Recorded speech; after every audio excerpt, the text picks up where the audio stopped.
Hello बच्चों, मैं विश्वजीत आपका जीतू भाई। आई होप आप सब बढ़िया होंगे। आपका तैयारी भी बहुत जोर शोर से चल रहा होगा।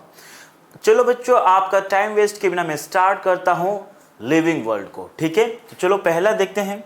जब आप अपने चारों ओर देखते हो तो वहाँ पे दो तरह की चीज़ें आपको मिलता है। कुछ में लाइफ होता है, कुछ में लाइफ नहीं होता है। जहाँ पे लाइफ होगा उसको आप क्या बोलोगे बच्चों? Living organism. जहाँ पे लाइफ नहीं होता है उसको आप कहते हो इनएनिमेट एंटिटी कहोगे। ठीक है, और जहाँ पे लाइफ है, क्या है बच्चों? लाइफ की बात करेंगे तो लाइफ क्या होगा बच्चों? लिविंग ऑर्गेनिज्म में प्रेजेंट होता है, और अगर मैं बोलूंगा इनएनिमेट तो वहां पे एब्सेंट होगा। तो ये लाइफ क्यों होता है? क्योंकि यहाँ पे सेल की बात करते हैं। किसकी बात बच्चों? सेल। तो जो लिविंग ऑर्गेनिज्म है वहां पे लाइफ इसलिए होता है क्योंकि वहां पे क्या होता है बच्चों? सेल होता है। और आपका जो इनएनिमेट एंटिटी है वहां पे लाइफ इसलिए नहीं होता है क्योंकि वहां पे क्या नहीं होता है? सेल नहीं होता है। ठीक है, तो जब आप एक लिविंग ऑर्गेनिज्म और एक इनएनिमेट एंटिटी को, मतलब नॉन लिविंग थिंग को देखते हो तो आप क्या क्या क्राइटेरिया लेते हो जिससे आप बोल सकते हो कि अच्छा ये लिविंग होगा या फिर ये नॉन लिविंग होगा? आप क्या क्राइटेरिया लेते हो? ठीक है, तो मैंने यहां पे क्या किया बच्चों? कुछ कैरेक्टर्स लिया हुआ है जो कहां मिलेगा? लिविंग ऑर्गेनिजम्स में मिलेगा। कहां पे? लिविंग ऑर्गेनिजम्स में। ठीक है, एक चीज मैं बताता हूं बच्चों, जो कैरेक्टर्स ऑर्गेनिज्म में मिलेगा उसको मैंने क्या कहा? कैरेक्टरिस्टिक फीचर ऑफ ऑर्गेनिज्म कहा, लेकिन उसको डिफाइनिंग फीचर नहीं कहूंगा। तो डिफाइनिंग फीचर और कैरेक्टरिस्टिक फीचर में डिफरेंस क्या है उसको मैं थोड़ा बताता हूं बच्चों। ठीक है, तो अगर मैं बात करूं तो एक कैरेक्टर को डिफाइनिंग कहने के लिए क्या कंडीशन सेटिस्फाई होना चाहिए? दो कंडीशन सेटिस्फाई होना चाहिए। कौन कौन सा कंडीशन देखते हैं बच्चों? तो मैंने यहां पे क्या लिया बच्चों? मैंने यहां पे कहा कौन सा फीचर बच्चों? Defining feature. क्या ले रहा हूं बच्चों? Defining feature. तो एक फीचर को डिफाइनिंग कहने के लिए क्या होना जरूरी है? तो मैं कहूंगा वहां पे दो चीजें होना बहुत जरूरी है। कौन सा बच्चों? सबसे पहले वो जो फीचर वो कहां होना चाहिए बच्चों? ये सिर्फ और सिर्फ ऑर्गेनिज्म में होना चाहिए, ये नॉन लिविंग एंटिटी में होना ही नहीं चाहिए, और सारे ऑर्गेनिज्म में होना चाहिए। तो मैं क्या बोलूंगा? वो फीचर जो कहां प्रेजेंट बच्चों? वो फीचर जो सारे ऑर्गेनिजम्स में प्रेजेंट हो। कहां हो? ऑल ऑर्गेनिजम्स में प्रेजेंट हो। और उसके साथ साथ कहां प्रेजेंट बच्चों? सिर्फ ऑर्गेनिज्म में प्रेजेंट हो। मतलब क्या बच्चों? Only in organisms. मतलब जो सिर्फ ऑर्गेनिज्म में मिलता हो और सारे ऑर्गेनिज्म में मिलता हो, उस तरह के फीचर्स को आप क्या बोलोगे? डिफाइनिंग फीचर कहोगे। क्या कहोगे? डिफाइनिंग फीचर कहोगे। अब देखो मेरे पास 5 टाइप के फीचर्स मैंने लिया है। कौन सा? ग्रोथ, रिप्रोडक्शन, मेटाबॉलिज्म, कॉन्शियसनेस, और कौन सा बच्चों? सेलुलैरिटी। इनमें से जो आपका फर्स्ट 3 कैरेक्टर है, कौन कौन सा बच्चों? ग्रोथ, रिप्रोडक्शन और मेटाबॉलिज्म। इन तीनों का आपने क्या कहा बच्चों? सॉरी, आपने क्या लिया? 2 को लिया। किसको किसको? ग्रोथ और रिप्रोडक्शन को लिया। इन दोनों फीचर को आपने क्या कहा बच्चों? इनको आपने कहा कैरेक्टरिस्टिक फीचर कहा। क्या कहा? These are characteristic feature. मतलब ये किसके कैरेक्टर है बच्चों? ऑर्गेनिजम्स के कैरेक्टर है।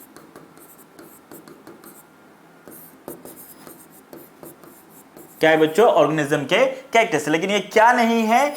डिफाइनिंग फीचर नहीं है। लेकिन अगर आप बात करो किसके बारे में? इन फीचर्स के बारे में। मतलब कौन सा? मेटाबॉलिज्म से लेके कहां तक बच्चों? आपका सेलुलैरिटी तक। तो ये जो फीचर्स है, ये फीचर्स कहां प्रेजेंट होंगे? आपके सारे ऑर्गेनिज्म में प्रेजेंट होते हैं और सिर्फ ऑर्गेनिज्म में प्रेजेंट होता है। इसलिए इनको आपने क्या कहा बच्चों? इनको आपने क्या कहा? Defining feature. क्या कहा? डिफाइनिंग फीचर कहा, इनको कहा। तो देखो बच्चों, ये सब के सब क्या बच्चों? कैरेक्टरिस्टिक फीचर्स हैं। ये पांचों के पांचों क्या बच्चों? कैरेक्टरिस्टिक फीचर है। लेकिन इन 5 कैरेक्टरिस्टिक फीचर्स में से ये 3 ही, मेटाबॉलिज्म, कॉन्शियसनेस और आपका सेलुलैरिटी, यही क्या बच्चों? Defining feature. इसका मतलब आप क्या बोलोगे? हर डिफाइनिंग फीचर क्या होगा? कैरेक्टरिस्टिक फीचर होगा। लेकिन हर कैरेक्टरिस्टिक फीचर डिफाइनिंग नहीं होता है। तो चलो एक्सप्लेन करते हैं बच्चों। ग्रोथ की अगर मैं बात करूं तो ये क्या होता है बच्चों? सारे ऑर्गेनिज्म में मिलेगा। मतलब ये पहला कंडीशन सेटिस्फाई करेगा। लेकिन ग्रोथ ओनली ऑर्गेनिज्म में नहीं होता है, नॉन लिविंग एंटिटी में ही होता है। इसलिए ग्रोथ क्या नहीं होगा? डिफाइनिंग फीचर नहीं होगा। रिप्रोडक्शन की बात करेंगे तो रिप्रोडक्शन सिर्फ ऑर्गेनिज्म में होगा। मतलब यहां पे सेकंड कंडीशन सेटिस्फाई होगा, लेकिन सारे ऑर्गेनिज्म में नहीं होगा। मतलब यहां पे फर्स्ट कंडीशन सेटिस्फाई नहीं होगा। इसलिए मैं क्या बोलूंगा? रिप्रोडक्शन भी क्या नहीं होगा? डिफाइनिंग फीचर नहीं होगा। ठीक है, तो चलो इन सारे फीचर्स को हम क्या करेंगे बच्चों? 1 बाय 1 डिस्कस करेंगे। ठीक है, तो सबसे पहले हम क्या देखेंगे बच्चों? सबसे पहले हम देखते हैं मेटाबॉलिज्म को। किसको बच्चों? मेटाबॉलिज्म को देखते हैं। ठीक है। अभी जो मेटाबॉलिज्म है, मेटाबॉलिज्म बेसिकली है क्या बच्चों, मैंने क्या लिया, एक सेल लिया या फिर मैं कोई ऑर्गेनिज्म को ले रहा हूं, तो उस सेल में या फिर उस ऑर्गेनिज्म के बॉडी में जितने भी बायोकेमिकल रिएक्शंस हो रहे हैं उन सभी रिएक्शंस को मिला के मैं क्या बोलूंगा, मेटाबॉलिज्म कहूंगा। अगर मान लो एक सेल है या फिर एक ऑर्गेनिज्म है, उसमें मान लो 100 डिफरेंट टाइप्स ऑफ रिएक्शंस हो रहे हैं, तो 99 रिएक्शंस को मैं क्या नहीं बोलूंगा, मेटाबॉलिज्म नहीं कहूंगा, मैं 100 अगर लूंगा तभी क्या बोलूंगा, मैं मेटाबॉलिज्म कहूंगा। मतलब क्या है, मैं इसीलिए हमने डेफिनेशन में क्या लिखा, सम टोटल ऑफ लिखा, मतलब सारे रिएक्शंस को आपको कंसीडर करना ही करना है। ठीक है। अब देखो बच्चों, ये जो मेटाबॉलिज्म होता है, इस मेटाबॉलिज्म में क्या होगा, कुछ चीजों का सिंथेसिस होगा जिसको आप क्या बोलोगे, एनाबॉलिज्म कहोगे, कुछ चीजों का ब्रेकडाउन होगा उसको मैं क्या बोलूंगा, कैटाबॉलिज्म कहूंगा।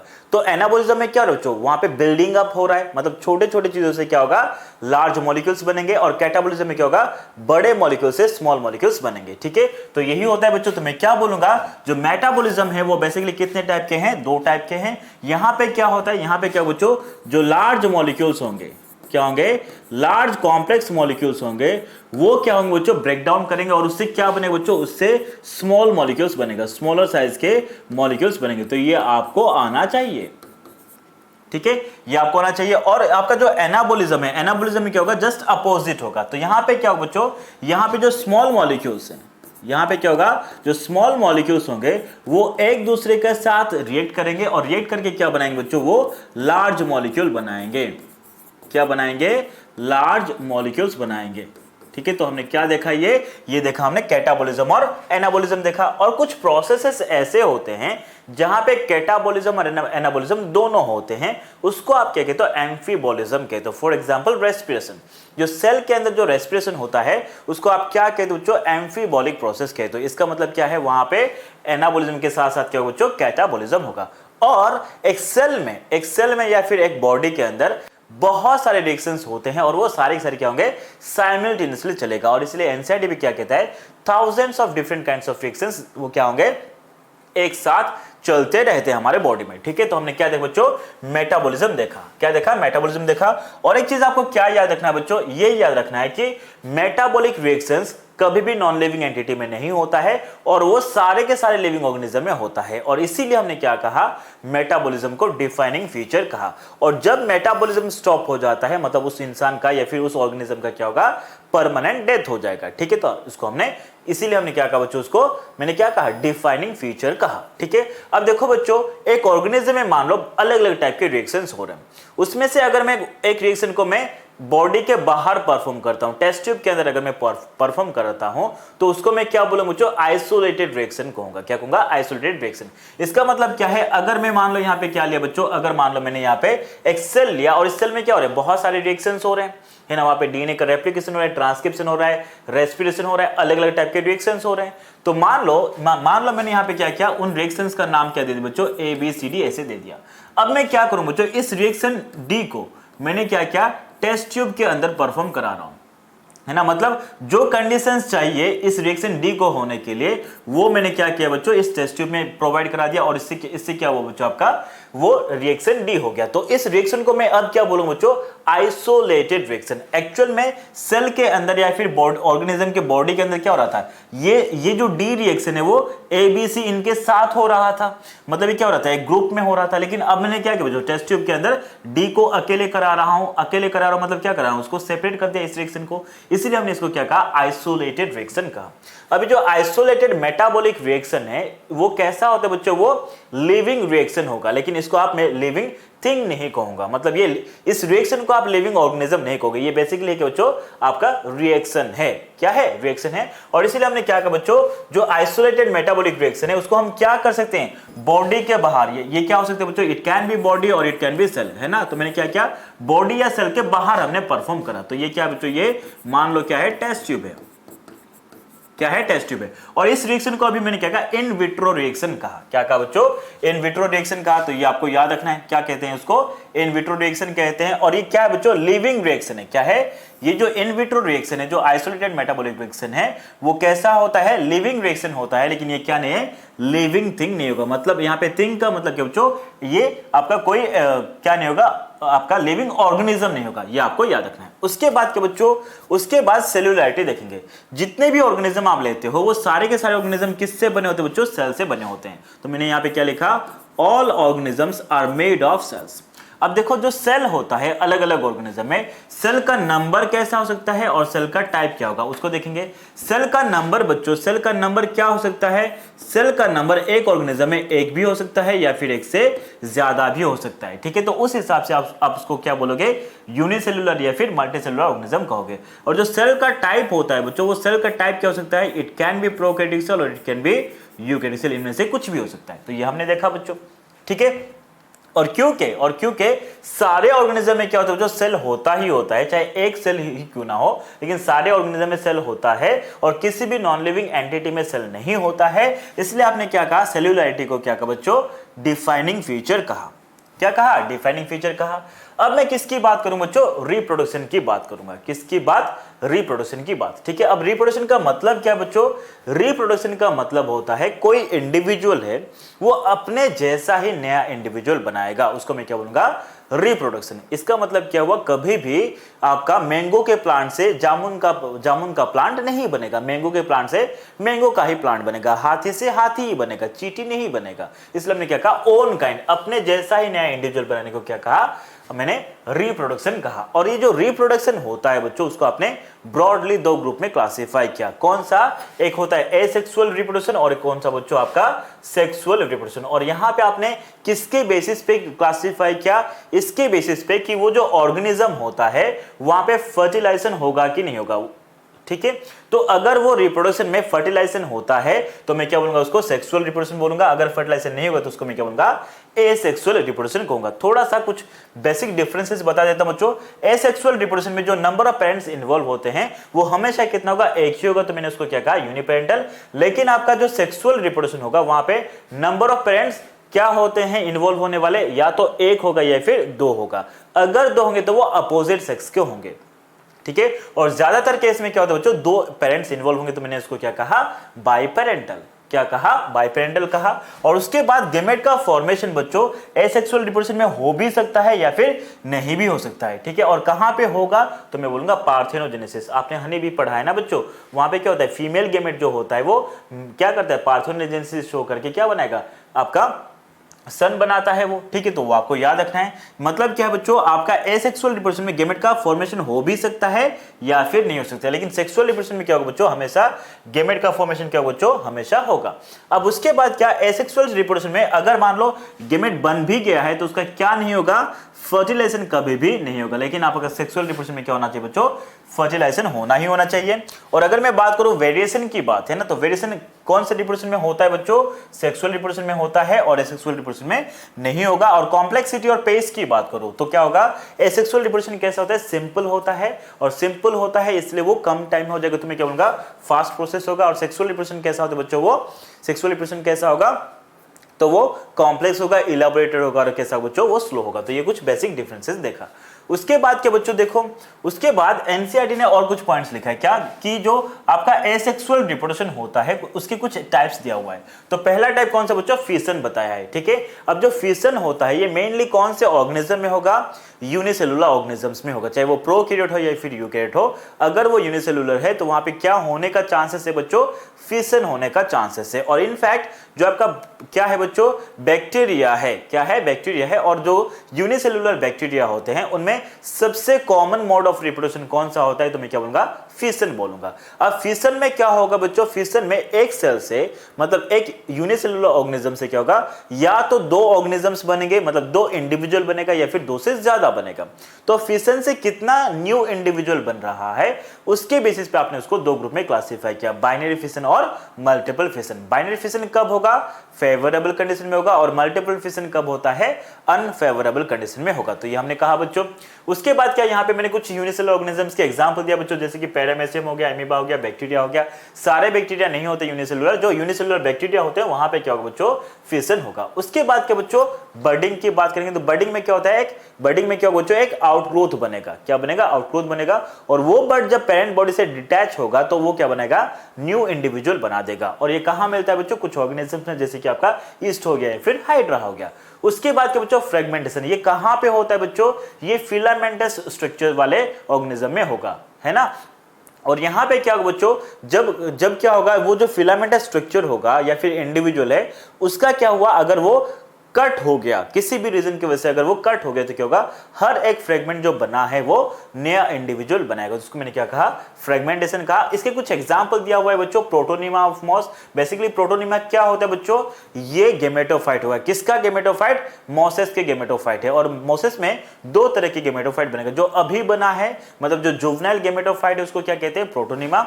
और जो मैच्योर गेमेटोफाइट होता है उसको मैं क्या बोलता हूं, लीफी गेमेटोफाइट। तो यहां पे अगर मैं प्रोटोनिमा कह रहा हूं तो वो किस तरह का गेमेटोफाइट है, मोसेस का, तो मैं बोलूंगा जुवेनाइल गेमेटोफाइट। और वो कैसा होता है, फिलामेंटस होता है। और क्योंकि वो फिलामेंटस होगा तो वो क्या शो करेगा, फ्रेगमेंटेशन शो करेगा। उसके बाद कुछ एल्गी भी होते हैं जो फिलामेंटस होंगे, और उसके कुछ एग्जांपल मैंने यहां पे बताया बच्चों, कौन सा, यूलोथ्रिक्स हो गया, स्पाइरोगायरा हो गया, ये सब क्या बच्चों, फिलामेंटस एल्गी है। और क्योंकि ये फिलामेंटस एल्गी है इसलिए वो क्या शो करेंगे, फ्रेगमेंटेशन शो करेंगे। उसके बाद क्या बच्चों, फंजाई भी क्या शो करेगा बच्चों, आपका फ्रेगमेंटेशन शो करेगा। उसके बाद क्या, रीजेनरेशन। अब रीजेनरेशन में होता है क्या बच्चों, नॉर्मली जब मैं रीजेनरेशन कहूंगा तो ये नॉर्मली रिप्रोडक्शन का पार्ट नहीं है। इसमें क्या होता है बच्चों, बॉडी का जो वो पार्ट जो लॉस हुआ है उसका वापस फॉर्मेशन होता है, वापस फॉर्मेशन होता है, ठीक है। लेकिन कुछ केसेस में, कुछ स्पेशल केसेस, जैसे कि मैंने क्या कहा बच्चों, प्लेनेरिया, जो कि बेसिकली है क्या बच्चों, एक फ्लैट फॉर्म है, वहां पे क्या होगा, वो अगर अलग अलग टुकड़ों में कन्वर्ट हो गए तो वो क्या करे बच्चों, वो सारे के सारे टुकड़े क्या करेंगे, नया प्लेनेरिया बना देंगे। तो उसको इसलिए हमने उसको क्या कहा बच्चों, ट्रू रीजनरेशन कहा। क्या कहा, ट्रू रीजनरेशन। तो ये जो ट्रू रीजनरेशन है और क्या है बच्चों, फ्रेगमेंटेशन, इन दोनों में डिफरेंस क्या है। फिर आप बोलोगे कि ये जो फ्रेगमेंटेशन है, क्या है बच्चों, फ्रेगमेंटेशन, वहां पे कोई स्पेशल सेल का इन्वॉल्वमेंट नहीं होता है, लेकिन रीजनरेशन में क्या होता है, स्पेशल सेल का इन्वॉल्वमेंट होगा। इसको आप नोट कर सकते हो। दूसरी बात क्या बच्चों, फ्रेगमेंटेशन कहां पे होगा, लोअर ऑर्गेनिजम्स में होगा। जैसे कि मैंने क्या ले लिया, फंजाई ले लिया या फिर एल्गी ले लिया। और ये आपका जो क्या बच्चों, रीजनरेशन है वो कहां होगा, थोड़ा सा हायर ऑर्गेनिजम्स में मिलेगा। तो ये दो डिफरेंस देखा। क्या, यहां पे फ्रेगमेंटेशन में स्पेशल सेल का इन्वॉल्वमेंट नहीं होता है, रीजनरेशन में होता है।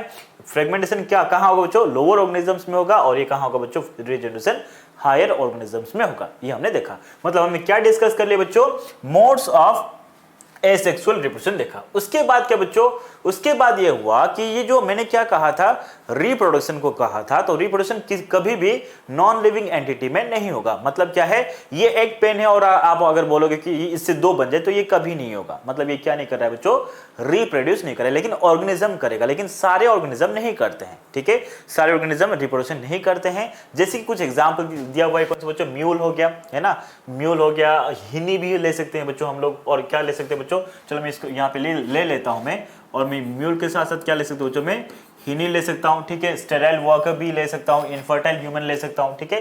तो ये सब किसके एग्जांपल है बच्चों, वो ऑर्गेनिज्म जो क्या नहीं करेंगे, कभी भी रिप्रोड्यूस नहीं करेंगे, दे नेवर रिप्रोड्यूस, वो कभी भी रिप्रोड्यूस नहीं करेंगे। और क्योंकि कुछ ऑर्गेनिजम्स हैं वो कभी भी रिप्रोड्यूस नहीं करते हैं, इसीलिए आपने रिप्रोडक्शन को क्या नहीं कहा बच्चों, ऑल इंक्लूसिव प्रॉपर्टी नहीं कहा। ऑल इंक्लूसिव प्रॉपर्टी कब बोलता, अगर ये सभी ऑर्गेनिज्म में होता, तब मैं क्या बोलता उसको, ऑल इंक्लूसिव प्रॉपर्टी। और क्योंकि ये सभी ऑर्गेनिज्म में नहीं होता, यहाँ पे कुछ एक्सेप्शन देख लिया जहां पे रिप्रोडक्शन कभी होता ही नहीं, इसलिए मैंने क्या कहा, reproduction can not be considered as an all inclusive defining feature, ये कहा मैंने बच्चों, ठीक है। उसके बाद क्या हमने ये लिखा कि कभी भी नॉन लिविंग एंटिटी क्या नहीं करे बच्चों, रिप्रोडक्शन नहीं करेगा, ठीक है। आगे बढ़ो बच्चों। तो हमने क्या देख लिया बच्चों, अभी तक हमने क्या देखा, मेटाबॉलिज्म क्या होता है ये डिस्कस कर लिया, और वो क्या होता है बच्चों, डिफाइनिंग फीचर होता है। उसके बाद सेल्यूलरिटी देखा, वो भी डिफाइनिंग फीचर होता है, लेकिन रिप्रोडक्शन डिफाइनिंग फीचर नहीं होगा। तो अब हम क्या देखेंगे बच्चों, ग्रोथ के बारे में देखेंगे। अब जब हर एक ऑर्गेनिज्म क्या शो करता है बच्चों, ग्रोथ शो करेगा। तो अगर हर एक ऑर्गेनिज्म ग्रोथ शो करेगा तो इसको मैं डिफाइनिंग फीचर कहूंगा, नहीं कहूंगा। रीजन क्या है, रीजन ये है कि नॉन लिविंग एंटिटी भी क्या करता है, ग्रोथ शो करेगा, इसलिए उसको हम क्या नहीं कहेंगे, डिफाइनिंग फीचर नहीं कहेंगे। क्योंकि आपने क्या बताया बच्चों, एक फीचर को डिफाइनिंग करने के लिए दो कंडीशन सेटिस्फाई होना जरूरी है। सभी ऑर्गेनिज्म में होना चाहिए प्लस सिर्फ ऑर्गेनिज्म में होना चाहिए। यहाँ पे सभी ऑर्गेनिज्म में तो ग्रोथ हो रहा है लेकिन सिर्फ ऑर्गेनिज्म में नहीं हो रहा है, नॉन लिविंग एंटिटी में भी हो रहा है। तो मैंने क्या कहा इसको मैंने क्या कहा बच्चों, ग्रोथ क्या नहीं होगा, डिफाइनिंग फीचर नहीं होगा। और यहां पे मैं किसकी बात कर रहा हूं बच्चों, लिविंग ऑर्गेनिज्म में जो ग्रोथ हो रहा है उसके बारे में पहले हमने बताया है, ठीक है। तो लिविंग ऑर्गेनिज्म में जो ग्रोथ होता है वो किस तरह का प्रोसेस होगा बच्चों, इररिवर्सिबल होगा। इसका मतलब क्या हुआ, जब आप छोटे थे और आप जब बड़े हो गए तो आप वापस छोटा नहीं हो सकते हो, वो कभी भी छोटा वापस नहीं हो सकती। इसलिए हमने क्या कहा, जो लिविंग ऑर्गेनिज्म के रेस्पेक्ट में ग्रोथ है वो कैसा होगा, इररिवर्सिबल होगा। और यहाँ पे क्या होगा बच्चों, इंक्रीज होगा। क्या बच्चों, इंक्रीज होगा। यहाँ पे ऐसे एरो दिया, मतलब क्या होगा, इंक्रीज होगा। किसमें इंक्रीज होगा बच्चों, उस ऑर्गेनिज्म के मास में और नंबर ऑफ सेल्स में, इन दोनों चीजों में क्या होता है, इंक्रीज होता है। और मास में इंक्रीज होना और नंबर ऑफ सेल में इंक्रीज होना, इन दोनों कैरेक्टर को मैंने क्या कहा बच्चों, ट्विन कैरेक्टर्स ऑफ ग्रोथ कहा। क्या कहा, ट्विन कैरेक्टर्स ऑफ ग्रोथ कहा। और ये आपके लिए इंपॉर्टेंट है, ठीक है। उसके बाद क्या बच्चों, जितने भी ऑर्गेनिजम्स है वो क्या करेंगे बच्चों, ग्रो करेंगे। क्या करेंगे, ग्रोथ शो करेंगे। और अगर मैं ऑल ऑर्गेनिजम्स लिया, मतलब वो कौन सा ऑर्गेनिज्म हो सकता है, it can B unicellular, it can B multicellular, it can be prokaryotic, it can be eukaryotic, इसमें से कुछ भी हो सकता है। कोई भी ऑर्गेनिज्म आप उठा के देखो, है ना। तो मैंने क्या कहा, यूनिसेलुलर हो सकता है, मल्टीसेलुलर हो सकता है। ये जो ऑर्गेनिज्म है वो कैसा हो सकता है बच्चों, प्रोकैरियोटिक भी हो सकता है या फिर यूकैरियोटिक भी हो सकता है। कोई भी ऑर्गेनिज्म हो वो क्या करेंगे, ग्रोथ शो करेंगे। और वो ग्रोथ कैसे शो करेंगे, तो मैं क्या बोलूंगा, सेल डिवीजन से। किससे बच्चों, सेल डिवीजन से। तो ये जो सेल डिवीजन है, ये जो सेल डिवीजन जिसके वजह से ग्रोथ होगा, ये सेल डिवीजन कौन सा होगा बच्चों, या तो वो ए माइटोसिस होगा। क्या होगा, ए माइटोसिस, या फिर कौन सा बच्चों, माइटोसिस। मियोसिस के वजह से कभी भी क्या नहीं होता है, ग्रोथ नहीं होगा। तो ए माइटोसिस की वजह से कहां पे ग्रोथ होता है बच्चों, तो मैं बोलूंगा प्रोकैरियोटिक ऑर्गेनिजम्स में। अब प्रोकैरियोटिक के लिए मैं क्या लिख रहा हूं बच्चों, पीके लिख रहा हूं। और यूकैरियोटिक ऑर्गेनिजम्स में जो ग्रोथ होता है वो किसके वजह से होता है, माइटोसिस के वजह से होगा। किसके वजह से, माइटोसिस के वजह से होगा। अब देखो बच्चों, जब ग्रोथ हो रहा है तो वहां पे क्या होगा, वहां पे मास इंक्रीज होगा। मास कैसे इंक्रीज होगा, जब वहां पे क्या होगा, केमिकल रिएक्शंस होगा, मतलब वहां पे मेटाबॉलिज्म होगा। इवन आपका जो plant growth and development chapter है वहां पे भी क्या लिखा हुआ है, the growth of plant is due to metabolism, ये कहा है। अब मेटाबॉलिज्म अगर हो रहा है तो वहां पे क्या होगा, कैटाबॉलिज्म भी हो रहा होगा और एनाबॉलिज्म भी हो रहा होगा, दोनों होते होंगे बच्चों। तो किसी भी ऑर्गेनिज्म में ये जो मेटाबॉलिज्म और कैटाबॉलिज्म हो रहा है वहां पे तीन पॉसिबिलिटीज होगा, तीन कंडीशंस हो सकता है कि जितना एनाबॉलिज्म हो रहा है उतना ही कैटाबॉलिज्म हो, मतलब जितना सिंथेसिस हो रहा है उतना ही ब्रेकडाउन हो रहा होगा। और अगर जितना सिंथेसिस हो रहा है उतना ही ब्रेकडाउन होगा तो वहां पे नेट ग्रोथ कितना होगा बच्चों, जीरो होगा। तो मैं क्या बोलूंगा, वहां पे कोई भी ग्रोथ नहीं होगा। तो मैं क्या बोलूंगा, अगर क्या हुआ, अगर जितना एनाबॉलिज्म हो रहा है, जितना सिंथेसिस हो रहा है उतना ही ब्रेकडाउन हो रहा है, तो मैंने क्या कहा, उस ऑर्गेनिज्म में नेट ग्रोथ कितना होगा, जीरो होगा। और क्या हो सकता है बच्चों, सिंथेसिस ज्यादा हो सकता है किसके कंपैरिजन में, कैटाबॉलिज्म, मतलब आपका ब्रेकडाउन के कंपैरिजन में। और अगर ज्यादा सिंथेसिस होगा तो वहां पे क्या बच्चों, ग्रोथ होगा। और उस तरह के ग्रोथ को मैं क्या बोलूंगा बच्चों, पॉजिटिव ग्रोथ कहूंगा। क्या बोलूंगा, पॉजिटिव ग्रोथ कहूंगा, है ना। और जब आपको सिर्फ ग्रोथ दिया हुआ हो तो आपको क्या सोच के चलना है, पॉजिटिव ग्रोथ सोच के चलना है। और कुछ केसेस में क्या होगा, जो आपका क्या होता है बच्चों, कैटाबॉलिज्म होगा, जो ब्रेकडाउन होता है वो ज्यादा होगा सिंथेसिस मतलब एनाबॉलिज्म के कंपैरिजन में। और वहां पे क्या बच्चों, नेगेटिव ग्रोथ होगा। वहां पे क्या बच्चों, नेगेटिव ग्रोथ होगा। और इसी नेगेटिव ग्रोथ को ही आप क्या कहते हो बच्चों, डी ग्रोथ भी कहते हो। क्या कहते हो, डी ग्रोथ भी कहते हो। तो ये हमने पढ़ा बच्चों, ठीक है। तो मैं क्या देखा, ग्रोथ के बारे में देखा। अब मैं क्या बताऊं बच्चों, ग्रोथ सारे ऑर्गेनिज्म में हो रहा है। तो मैं अभी आपको दो ऑर्गेनिज्म में जो ग्रोथ होता है उसमें डिफरेंस बताऊंगा। कहां पे बच्चों, प्लांट में और एनिमल्स में। इन दोनों में जो ग्रोथ होता है उसमें बेसिक डिफरेंस क्या है, थोड़ा सा डिस्कस करते हैं, ठीक है। अब देखो, जो आपका प्लांट में ग्रोथ होगा बच्चों, वो कैसा होगा बच्चों, अनलिमिटेड ग्रोथ होता है, मतलब वो थ्रू आउट लाइफ चलेगा। इसलिए मैंने क्या कहा, उसको अनलिमिटेड कहा, या फिर उसको मैं इनडेफिनेट कहा, या फिर उसको मैंने इनडिटरमिनेट कहा। क्यों कहा, क्योंकि प्लांट में ग्रोथ कैसा होगा बच्चों, अनलिमिटेड होगा, थ्रू आउट लाइफ होता है। अब इसका मतलब ये बिल्कुल नहीं है, इसका मतलब ये बिल्कुल नहीं कि प्लांट के हर एक ऑर्गन अनलिमिटेड ग्रोथ शो करेगा, ऐसा नहीं बच्चों। प्लांट के कुछ पार्ट होते हैं जो लिमिटेड ग्रोथ शो करेंगे, कुछ पार्ट होते हैं जो कि अनलिमिटेड ग्रोथ शो करेंगे। समझ में आ रहा है ना। जैसे कि अगर आपने क्या किया बच्चों, आपने फ्रूट ले लिया, तो फ्रूट क्या अनलिमिटेड ग्रोथ शो करेगा, नहीं। एक टाइम के बाद उसका मैक्सिमम साइज आ जाएगा, उसके बाद वो ग्रो नहीं करेगा। इवन आपका लीफ है, लीफ का सरफेस एरिया भी क्या बच्चों, एक टाइम तक ही बढ़ेगा, उसके बाद क्या होगा, उसका ग्रोथ भी स्टॉप हो जाता है। इसका मतलब क्या हुआ बच्चों, हर एक पार्ट प्लांट का अनलिमिटेड ग्रोथ शो करेगा, ऐसा बिल्कुल नहीं है, ये आपको याद रखना है, ठीक है। लेकिन फिर भी जब आपको सवाल पूछे तो आपको क्या करना होगा, अनलिमिटेड ही करना होगा, ठीक है, ये कहा। और जब मैं एनिमल की बात करूंगा तो एनिमल में क्या होता है बच्चों, एक सर्टेन एज तक ही ग्रोथ होता है। क्या होगा, एक सर्टेन एज तक ही ग्रोथ होगा। तो उसीलिए हमने क्या कहा, उसको लिमिटेड कहा या फिर डेफिनेट कहा या फिर डिटरमिनेट कहा। यहाँ पे क्या कहा था, अनलिमिटेड, तो यहाँ पे लिमिटेड कहा, यहाँ पे इनडिटरमिनेट तो यहाँ पे डिटरमिनेट कहा, यहाँ पे इनडेफिनेट तो मैंने क्या कहा, उसको डेफिनेट ग्रोथ कहा। अब देखो बच्चों, थोड़ी देर पहले ही हमने क्या कहा, ये कहा कि जो ऑर्गेनिज्म का ग्रोथ होता है वो किसके वजह से होगा, सेल डिवीजन की वजह से होगा। और यूकैरियोट में क्या होता है बच्चों, माइटोसिस की वजह से होता है। किसकी वजह से, माइटोसिस की वजह से होगा। तो क्या एनिमल में, और एनिमल किस में आता है बच्चों, एनिमल किस में आता है, आपका यूकैरियोट में आता है। तो एनिमल में अगर सर्टेन एज तक ही ग्रोथ हो रहा है तो क्या एक पर्टिकुलर एज के बाद एनिमल में माइटोसिस या सेल डिवीजन होना बंद हो जाएगा, नहीं बच्चों, वहां पे सेल डिवीजन चलेगा। मतलब सेल डिवीजन होता है एनिमल में थ्रू आउट लाइफ, उसके बावजूद ग्रोथ क्या होगा, एक सर्टेन एज तक होगा। ये कैसे पॉसिबल है, इसलिए ऐसे है बच्चों कि एक पर्टिकुलर एज तक तो क्या होगा, ग्रोथ होगा, उसके बाद सेल डिवीजन चलता रहेगा, माइटोसिस चलता रहेगा। लेकिन वो माइटोसिस ग्रोथ के लिए नहीं होता है, वो किसके लिए होता है बच्चों, रिप्लेसमेंट करने के लिए, रिपेयर करने के लिए होता है, ठीक है, हमने ये कहा। तो ये चीज आपको याद रखना बच्चों। उसके बाद जो प्लांट में ग्रोथ होता है वो कैसा होगा बच्चों, लोकलाइज्ड ग्रोथ होगा। कैसे होगा, लोकलाइज्ड। सिंपल सी बात है बच्चों, ग्रोथ किसके वजह से हो रहा है, बिकॉज ऑफ सेल डिवीजन। किसकी वजह से, सेल डिवीजन। और प्लांट में जो सेल डिवाइड करता है, रीडिवाइड करता है, उस सेल को मैं क्या बोलूंगा, मेरिस्टेमेटिक सेल कहूंगा। और प्लांट में क्या, मेरिस्टेमेटिक सेल्स जो होते हैं या फिर मेरिस्टेम जो टिश्यू होता है वो हर जगह पे प्रेजेंट होता है, नहीं होता है, वो स्पेसिफिक लोकेशंस में प्रेजेंट होगा। और क्योंकि मेरिस्टेम जो सेल डिवीजन शो करेगा और जिसकी वजह से ग्रोथ होगा वो प्लांट के स्पेसिफिक लोकेशंस में प्रेजेंट है, इसीलिए प्लांट का ग्रोथ भी क्या होगा, प्लांट के स्पेसिफिक लोकेशंस में होगा। इसलिए हमने प्लांट की ग्रोथ को क्या कहा बच्चों, लोकलाइज्ड कहा। क्या कहा, लोकलाइज्ड। जबकि एनिमल में क्या होगा, ऑलमोस्ट हर एक बॉडी पार्ट में ग्रोथ होता है, इसलिए हमने इसको क्या कहा बच्चों, डिफ्यूज्ड ग्रोथ कहा। क्या कहा, डिफ्यूज्ड ग्रोथ। और ये कुछ इंपॉर्टेंट पॉइंट्स थे बच्चों जिसको आपको याद रखना था। तो हमने क्या कहा बच्चों, ये एक डिफरेंस देखा हमने, ये एक डिफरेंस देखा, और दूसरा डिफरेंस आपने ये देखा, ठीक है, ये देखा। तो हमने क्या देखा बच्चों, प्लांट ग्रोथ और एनिमल ग्रोथ में डिफरेंस देखा। अब मैं क्या बताऊंगा, जो ऑर्गेनिज्म है उसमें ग्रोथ कैसा होगा और आपका नॉन लिविंग एंटिटी उसमें ग्रोथ कैसा होगा उसको बताऊंगा।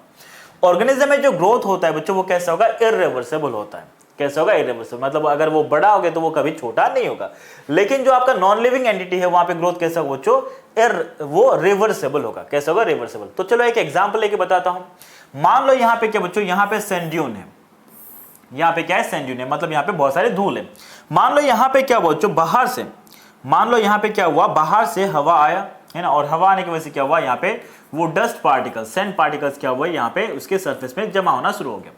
और यहाँ पे अगर जमा होना शुरू हो गया सरफेस एरिया में, सरफेस में अगर वो डस्ट पार्टिकल जमा होना शुरू हो गया तो इसमें क्या होगा बच्चों, इसका क्या होगा, इसमें मास बढ़ जाएगा, और मास बढ़ जाएगा तो क्या होगा, इसका ग्रोथ हो जाएगा, है ना। तो क्या क्या हुआ, यहाँ पे कहाँ पे डिपॉजिट हो रहा है केमिकल्स, बाहर सरफेस में हो रहा है, तो मैंने क्या कहा, उसको एक्सटर्नल ग्रोथ कहा। क्या कहा, एक्सटर्नल ग्रोथ कहा। और अगर मैं यहाँ से क्या करूँ और यहाँ पे विंड ऐसे आ गया तो क्या होगा, यहाँ पे जो था वो क्या होगा, जो उड़ के वापस चला जाएगा, मतलब क्या होगा, यहाँ पे वापस कम हो जाएगा, मतलब क्या हुआ, वो रिवर्सेबल हो गया। कैसा हो गया, रिवर्सेबल हो गया, ठीक है। तो ये हुआ बच्चों। तो मैंने क्या कहा, जो आपका ग्रोथ नॉन लिविंग में होता है वो कैसा होगा बच्चों, रिवर्सिबल होगा। और ऑर्गेनिज्म में जो ग्रोथ होता है वो कैसा होगा, इंटरनल ग्रोथ होता है, इंट्रिंसिक ग्रोथ होता है। जबकि आपका कौन सा, नॉन लिविंग एंटिटी में जो ग्रोथ होगा वो कैसा होगा बच्चों, सरफेस ग्रोथ होगा। और सरफेस ग्रोथ को ही आप और क्या कहते हो बच्चों, उसको आप कहते हो एक्सटर्नल ग्रोथ को ही आप क्या कहते हो बच्चों, सरफेस ग्रोथ कहते हो। तो यहाँ पे लिख देता हूं बच्चों, एक्सटर्नल ग्रोथ को आपने और क्या कहते बच्चों, सरफेस ग्रोथ।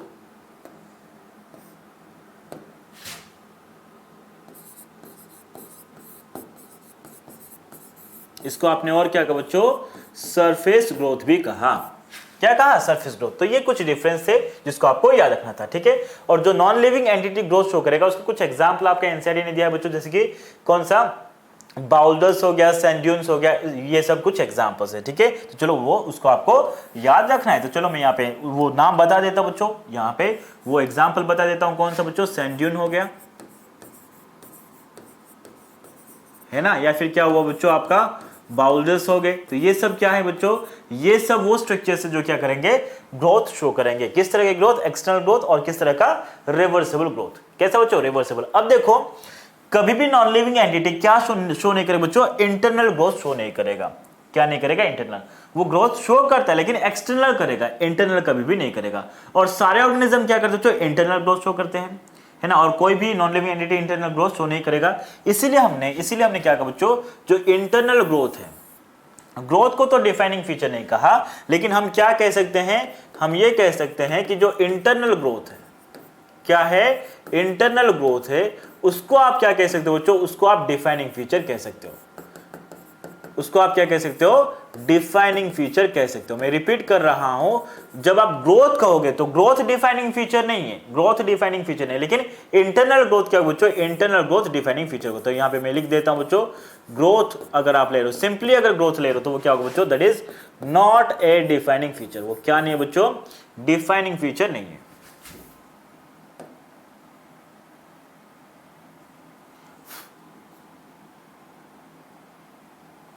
सॉरी बच्चों, यहां पे थोड़ा सा मच्छर आ गया है।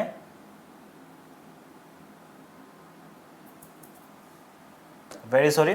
तो आपने उसको क्या कहा बच्चों, आपने उसको क्या कहा, आपने ये कहा कि क्या है बच्चों, आपका जो ग्रोथ होता है वो क्या है बच्चों, सिंपली अगर ग्रोथ ले रहे हो तो ये क्या नहीं बच्चों, this is not a defining feature. वो क्या नहीं बच्चों, एक डिफाइनिंग फीचर नहीं है ना। लेकिन क्या डिफाइनिंग फीचर है, तो मैं क्या बोलूंगा, इंटरनल ग्रोथ डिफाइनिंग फीचर है, ये मैंने बता दिया। ठीक है, तो ये कुछ बेसिक डिफरेंसेस थे, याद करना था बच्चों।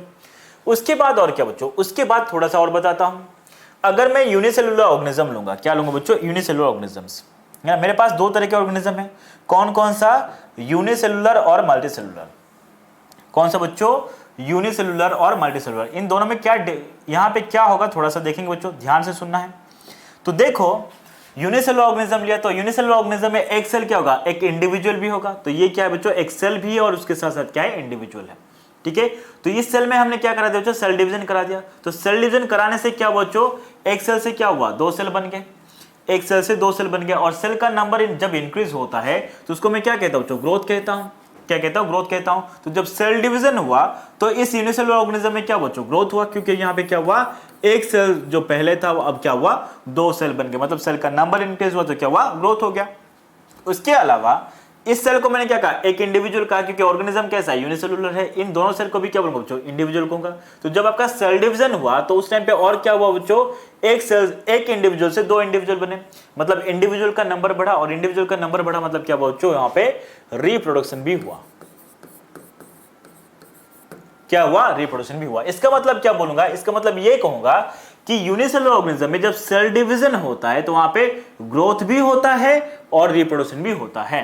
क्या होगा, ग्रोथ भी होगा और रिप्रोडक्शन भी होगा। और इसीलिए हमने क्या कहा, यूनिसेलुलर ऑर्गेनिजम्स में ग्रोथ और रिप्रोडक्शन कैसे होंगे बच्चों, लिंक्ड होंगे। कैसे होंगे, लिंक्ड होंगे। मतलब जब आपका ग्रोथ हो रहा है उसी टाइम पे क्या हो रहा है, रिप्रोडक्शन भी हो रहा है। ठीक है, और उसके साथ साथ इन दोनों को मैं क्या कह सकता हूं, सिनोनिमस कह सकता हूं। कहां पे, यूनिसेलुलर ऑर्गेनिजम्स में। ये सवाल आपको आता है। लेकिन क्या है बच्चों आपका, और उसके साथ हम ये भी बोल सकते हैं कि यूनिसेलुलर ऑर्गेनिजम्स में हम ये क्लियरली नहीं बोल सकते हैं कब हम ग्रोथ टर्म यूज करेंगे और कब हम रिप्रोडक्शन टर्म यूज करेंगे, ये क्लियर नहीं है। तो मैं क्या बोलूंगा, in case of unicellular organisms the use और the usage of the terms growth and reproduction is not clear. कहां पे बच्चों, यूनिसेलुलर ऑर्गेनिजम्स में। लेकिन मल्टीसेलुलर ऑर्गेनिज्म की अगर बात करो तो मान लो ये छोटा सा बच्चा अभी पैदा हुआ है बच्चों, अभी पैदा हुआ है, तो इसमें क्या हुआ बच्चों, पहले ग्रोथ हुआ। इसमें क्या हुआ बच्चों, ग्रोथ हुआ। ग्रोथ होने के बाद क्या करेगा, ये ग्रो कर गया, ये यंग था और ये क्या बच्चों, ग्रो कर गया। ग्रो करने के बाद क्या करेगा, वो रिप्रोड्यूस करेगा। ग्रो करने के बाद क्या करेगा, वो रिप्रोडक्शन शो करेगा। ठीक है, तो एक चीज देख रहे हो कि यहां पे क्या बच्चों, यहां पे ग्रोथ और रिप्रोडक्शन एक साथ हो रहे हैं।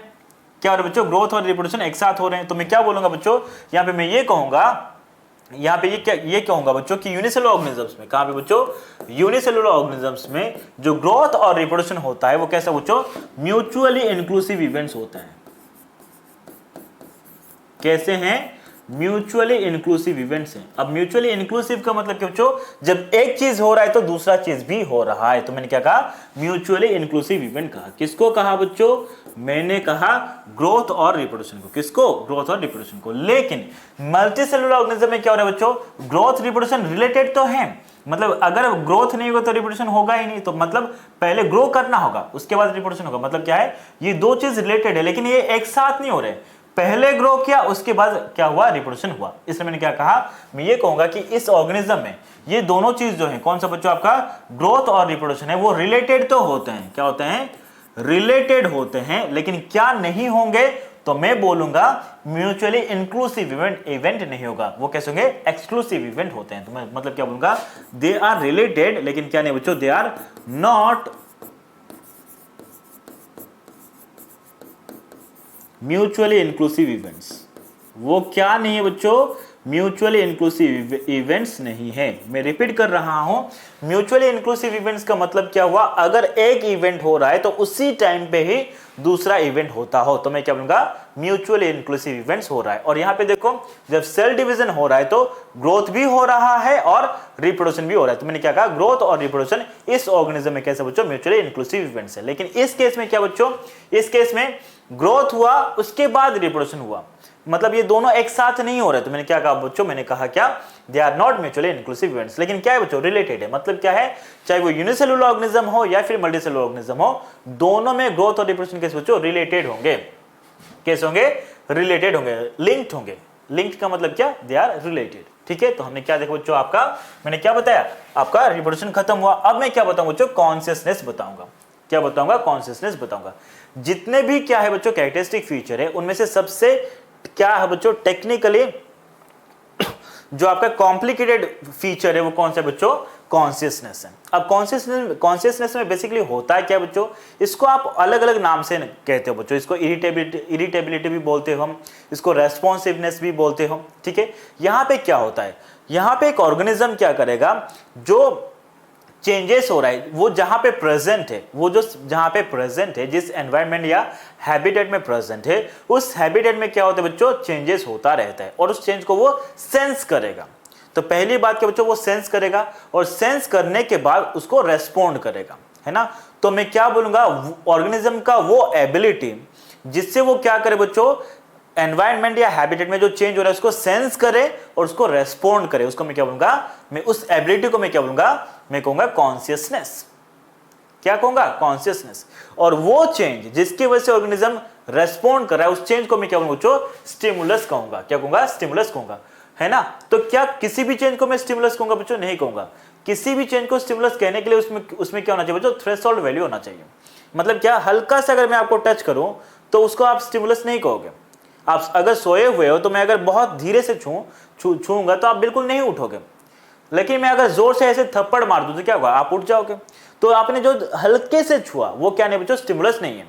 लेकिन अगर मैं जोर से मारा तो क्या हुआ, वो स्टिमुलस हुआ। मतलब किसी भी चेंज को आप स्टिमुलस तभी बोल पाओगे अगर वो उसका एक मिनिमम थ्रेशोल्ड वैल्यू तक रहेगा, तब आप बोलोगे, है ना। या फिर क्या है बच्चों, अगर मैं हल्का सा 1 डिग्री सेंटीग्रेड टेम्परेचर इंक्रीज किया तो आपका बॉडी उतना ज्यादा रेस्पॉन्ड नहीं करेगा, आपको उतना पता नहीं चलेगा। लेकिन अगर मैं क्या करूं, 10 डिग्री या 15 डिग्री तुरंत में क्या कर दूं, टेम्परेचर चेंज कर दूं, तो वहां पे क्या होगा, आपको पता चलेगा, आपका बॉडी उसको तुरंत रेस्पॉन्ड करना शुरू करेगा। तो वहां पे जो आपने टेम्परेचर को ज्यादा चेंज कर दिया, वो क्या बच्चों, स्टिमुलस है। ठीक है, तो ये कहा। और जो स्टिमुलस है बच्चों, वो कैसा हो सकता है बच्चों, वो आपका फिजिकल स्टिमुलस भी हो सकता है, केमिकल भी हो सकता है, या फिर बायोलॉजिकल भी हो सकता है। ठीक है, यह हमने कहा बच्चों। उसके बाद क्या बच्चों, जितने भी ऑर्गेनिज्म से, जितने भी, चाहे वो प्रोकैरियोटिक हो या फिर यूकैरियोटिक हो, प्लांट हो या एनिमल हो, सभी ऑर्गेनिज्म में क्या होता है बच्चों, कॉन्शियसनेस होता है। मतलब हर एक ऑर्गेनिज्म अपने एनवायरनमेंट में जो चेंजेस हो रहा है, केमिकल चेंज, फिजिकल चेंज या फिर बायोलॉजिकल चेंज, कोई भी चेंज हो रहा है उसको वो क्या करेंगे, वो सेंस कर पाते हैं और उसको रेस्पॉन्ड कर पाते हैं। ठीक है, अब अगर वो सेंस कर रहा है, ऑर्गेनिज्म अगर सेंस कर रहा है, तो क्या सभी ऑर्गेनिज्म में सेंस ऑर्गन होने से ही वो सेंस करेगा? नहीं बच्चों, क्योंकि अगर मैं बात करूंगा प्लांट्स के बारे में, मैं तो लोअर ऑर्गेनिज्म की बात कर ही नहीं रहा हूं, मैं प्लांट्स की बात कर रहा हूं, है ना। तो अगर मैं प्लांट की बात करूंगा, वो क्या करेगा बच्चों, वो कॉन्शियसनेस तो शो करेगा, मतलब वो रेस्पॉन्स तो शो करता है, लेकिन उसके पास क्या नहीं बच्चों, सेंस ऑर्गन नहीं है। इसका मतलब क्या हुआ, कोई ऑर्गेनिज्म को किसी स्टिमुलस को सेंस करके उसको रेस्पॉन्ड करने के लिए ये जरूरी नहीं कि उसके पास सेंस ऑर्गन हो ही, ऐसा बिल्कुल जरूरी नहीं है, ठीक है। इसलिए मैंने क्या कहा बच्चों, plants lack sense organs but they have consciousness, लेकिन वो क्या करेंगे बच्चों, कॉन्शियसनेस शो करेंगे। अब उसके बाद और क्या बच्चों, एक टर्म है फोटो पीरियड। फोटो का मतलब क्या होता है बच्चों, लाइट होता है, पीरियड मतलब ड्यूरेशन। तो देखो बच्चों, अलग अलग सीजन में जो डे का लेंथ होगा, मतलब जो फोटो पीरियड होता है वो अलग अलग होता है ना। और हमारे पास कुछ ऑर्गेनिजम्स ऐसे होते हैं जो थ्रू आउट ईयर रिप्रोड्यूस करेंगे, जिसको मैं कॉन्टिन्यूअस ब्रीडर कहूंगा, और कुछ होते हैं जो एक पर्टिकुलर सीजन में ही रिप्रोड्यूस करेंगे, उसको मैं सीजनल ब्रीडर कहूंगा। तो सीजनल ब्रीडर क्या हो सकते हैं बच्चों, it can B plant, it can also be animals. तो कोई भी सीजनल ब्रीडर है, चाहे वो प्लांट का हो या फिर एनिमल का हो, उसका रिप्रोडक्शन को कौन अफेक्ट करेगा, तो मैं क्या कहूंगा, फोटो पीरियड। क्या कहूंगा बच्चों, फोटो पीरियड कहूंगा। उसके बाद क्या बच्चों, ये जो कॉन्शियसनेस है उसका सबसे हाईएस्ट लेवल जो होता है उसको मैं क्या कहूंगा, सेल्फ कॉन्शियसनेस कहूंगा। क्या कहूंगा, सेल्फ कॉन्शियसनेस। और ये सिर्फ कहां मिलेगा बच्चों, ये सिर्फ एनिमल्स में कहां पे मिलेगा, ह्यूमन में ही मिलेगा, किसी दूसरे ऑर्गेनिज्म में नहीं मिलता है, ठीक है। और ये जो सेल्फ कॉन्शियसनेस है, ये क्या बच्चों basically this is awareness of on self, खुद के बारे में अवेयर होना, वो क्या बच्चों, सेल्फ कॉन्शियसनेस है। एनवायरमेंट के बारे में, बाहर के बारे में अगर अवेयर है तो वो क्या होगा बच्चों, आपका कॉन्शियसनेस होगा। अब देखो, एक सवाल आता है कि जो इंसान कोमा में है वो डेड है या फिर आपका लिविंग है, ये सवाल आता है। नॉन लिविंग तो बोलूंगा ही नहीं, क्योंकि कोई चीज अगर कभी लिविंग था तो उसको नॉन लिविंग हम यूज करेंगे ही नहीं, क्या कहेंगे, या तो डेड कहेंगे या फिर लिविंग कहेंगे, ठीक है। तो जो इंसान कोमा में है, जो कभी वापस क्या नहीं आएगा बच्चों, नॉर्मल स्टेज में वापस नहीं आएगा, तो उसको मैं लिविंग कंसिडर करूंगा या फिर नॉन लिविंग कंसिडर करूंगा, सॉरी लिविंग या फिर डेड कंसिडर करूंगा, ये सवाल आता है। और इसका जवाब बहुत सारे लोग आपको गलत देते हैं, ध्यान से सुनो। होता क्या है, सिंपल सी बात है, पहले मैं सिंपल बात करूंगा उसके बाद एक्सप्लेन करूंगा। अगर मान लो कोई इंसान कोमा में हो और वो वापस नहीं आएगा, तो आप उसको कभी डेड मानते हो क्या बच्चों, नहीं। अगर आप डेड मानते तो क्या करते हो, उसको जाके दफना देते या फिर जला देते, लेकिन आप ऐसे करते हो क्या, नहीं करते हो। क्यों, क्योंकि आप ये मान के चलते हो वो क्या है बच्चों, लिविंग अभी भी है। तो साइंटिफिक रीजन बताते बच्चों, नो डाउट जो इंसान कोमा में प्रेजेंट है, कोमा में गया हुआ है, वो क्या नहीं शो कर बच्चों, रेस्पॉन्ड नहीं कर रहा है, लेकिन उसमें मेटाबॉलिज्म चल रहा है। और मैंने क्या कहा, मेटाबॉलिज्म क्या होता है बच्चों, हर एक ऑर्गेनिज्म में होता है। तो इसलिए मैंने क्या कहा, क्योंकि इस ऑर्गेनिज्म में, इस इंडिविजुअल में मेटाबॉलिज्म अभी भी चल रहा है, तो इसलिए वो क्या होगा बच्चों, लिविंग होगा।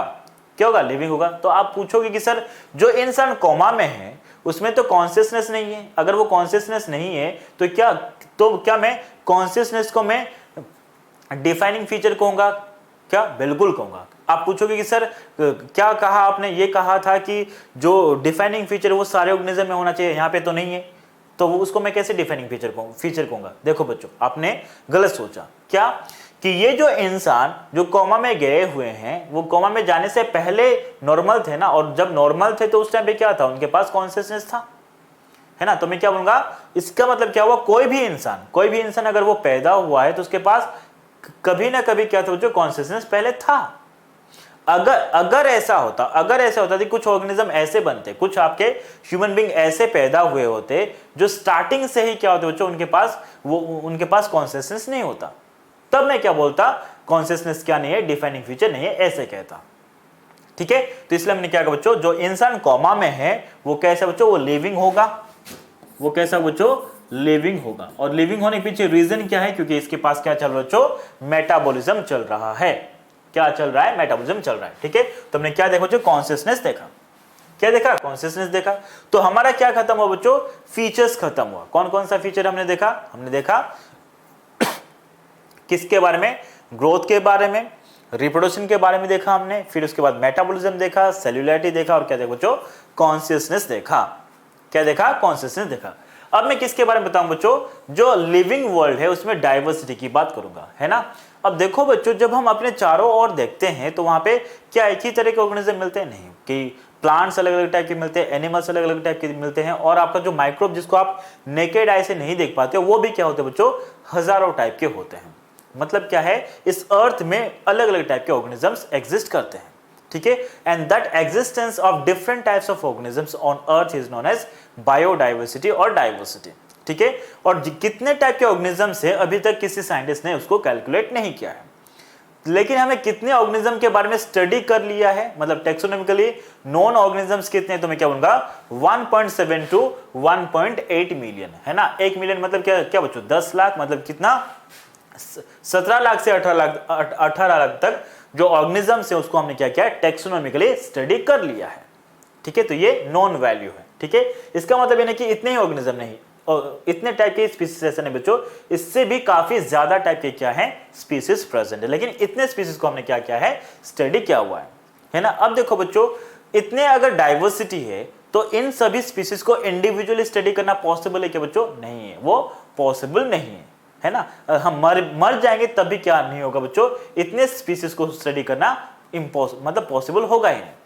तो लेकिन हमें क्या करना है बच्चों, उनको स्टडी करना है। तो मैं क्या करूंगा, ये जो इतना बड़ा डाइवर्सिटी है उसको इसको इसके स्टडी को इजी करने के लिए क्या करेंगे, जितने ऑर्गेनिजम्स हैं उनको हम ग्रुप में डिवाइड कर देंगे, है ना। और ऑर्गेनिजम्स को जब हम ग्रुप में डिवाइड करते हैं उस प्रोसेस को हम क्या कहते हैं बच्चों, क्लासिफिकेशन कहते हैं। क्या कहते हैं, क्लासिफिकेशन। तो मैं क्या कहूंगा, क्योंकि बायोडाइवर्सिटी बहुत हाई है और इसीलिए क्योंकि उनको स्टडी इंडिविजुअली हर एक ऑर्गेनिज्म को, मतलब हर एक स्पीसीज को इंडिविजुअली स्टडी करना पॉसिबल नहीं है, इसीलिए उनके स्टडी को इजी करने के लिए हमने क्या किया, इतने बड़े बायोडाइवर्सिटी को, मतलब इतने सारे स्पीसीज को हमने क्या किया अलग अलग ग्रुप में रख दिया, है ना। मतलब कुछ स्पीसीज को एक ग्रुप में रखा, कुछ स्पीसीज को और एक ग्रुप में रखा, ऐसे रखा। और उस प्रोसेस को जहां पे हम ग्रुपिंग करते हैं based on the similarities and dissimilarities, that process of grouping is known as classification. क्या बोलेंगे, क्लासिफिकेशन बोलेंगे। ठीक है, अभी जो क्लासिफिकेशन प्रोसेस है बच्चों, ये एक बड़ा ब्रांच में आता है जिसको टेक्सोनॉमी कहेंगे, और वो टेक्सोनॉमी किस में आता है बच्चों, सिस्टमैटिक में आएगा। तो हम आगे क्या पढ़ेंगे बच्चों, टेक्सोनॉमी के बारे में पढ़ेंगे। क्या पढ़ेंगे, टेक्सोनॉमी के बारे में पढ़ेंगे। तो टेक्सोनॉमी बेसिकली है कि बच्चों वो सारे प्रिंसिपल्स, वो सारे प्रोसीजर्स जिससे हम क्या करेंगे, किसी ऑर्गेनिज्म को कैरेक्टराइज करेंगे, मतलब उस ऑर्गेनिज्म के कौन कौन से कैरेक्टर हैं उसको स्टडी करेंगे। उसके बाद उस ऑर्गेनिज्म को क्या करेंगे, आइडेंटिफाई करेंगे, है ना। फिर उसको क्या करेंगे बच्चों, क्लासिफाई करेंगे, उसको नेम देंगे, है ना। और जब हम नेम देते हैं तो उसको मैं क्या कहता हूं, नोमेनक्लेचर कहेंगे। इसका मतलब क्या हुआ, टेक्सोनॉमी में क्या क्या आ जाएगा, तो मैं क्या बोलूंगा बच्चों, कैरेक्टराइजेशन आ जाएगा, आइडेंटिफिकेशन आ जाएगा, क्लासिफिकेशन आ जाएगा, और क्या आ जाएगा बच्चों, नोमेनक्लेचर आ जाएगा, है ना। और इसलिए मैंने क्या कहा, हमने क्या कहा, बायोडाइवर्सिटी है, बायोडाइवर्सिटी को इजीली स्टडी करने के लिए क्या किया मैंने, क्लासिफिकेशन लिया।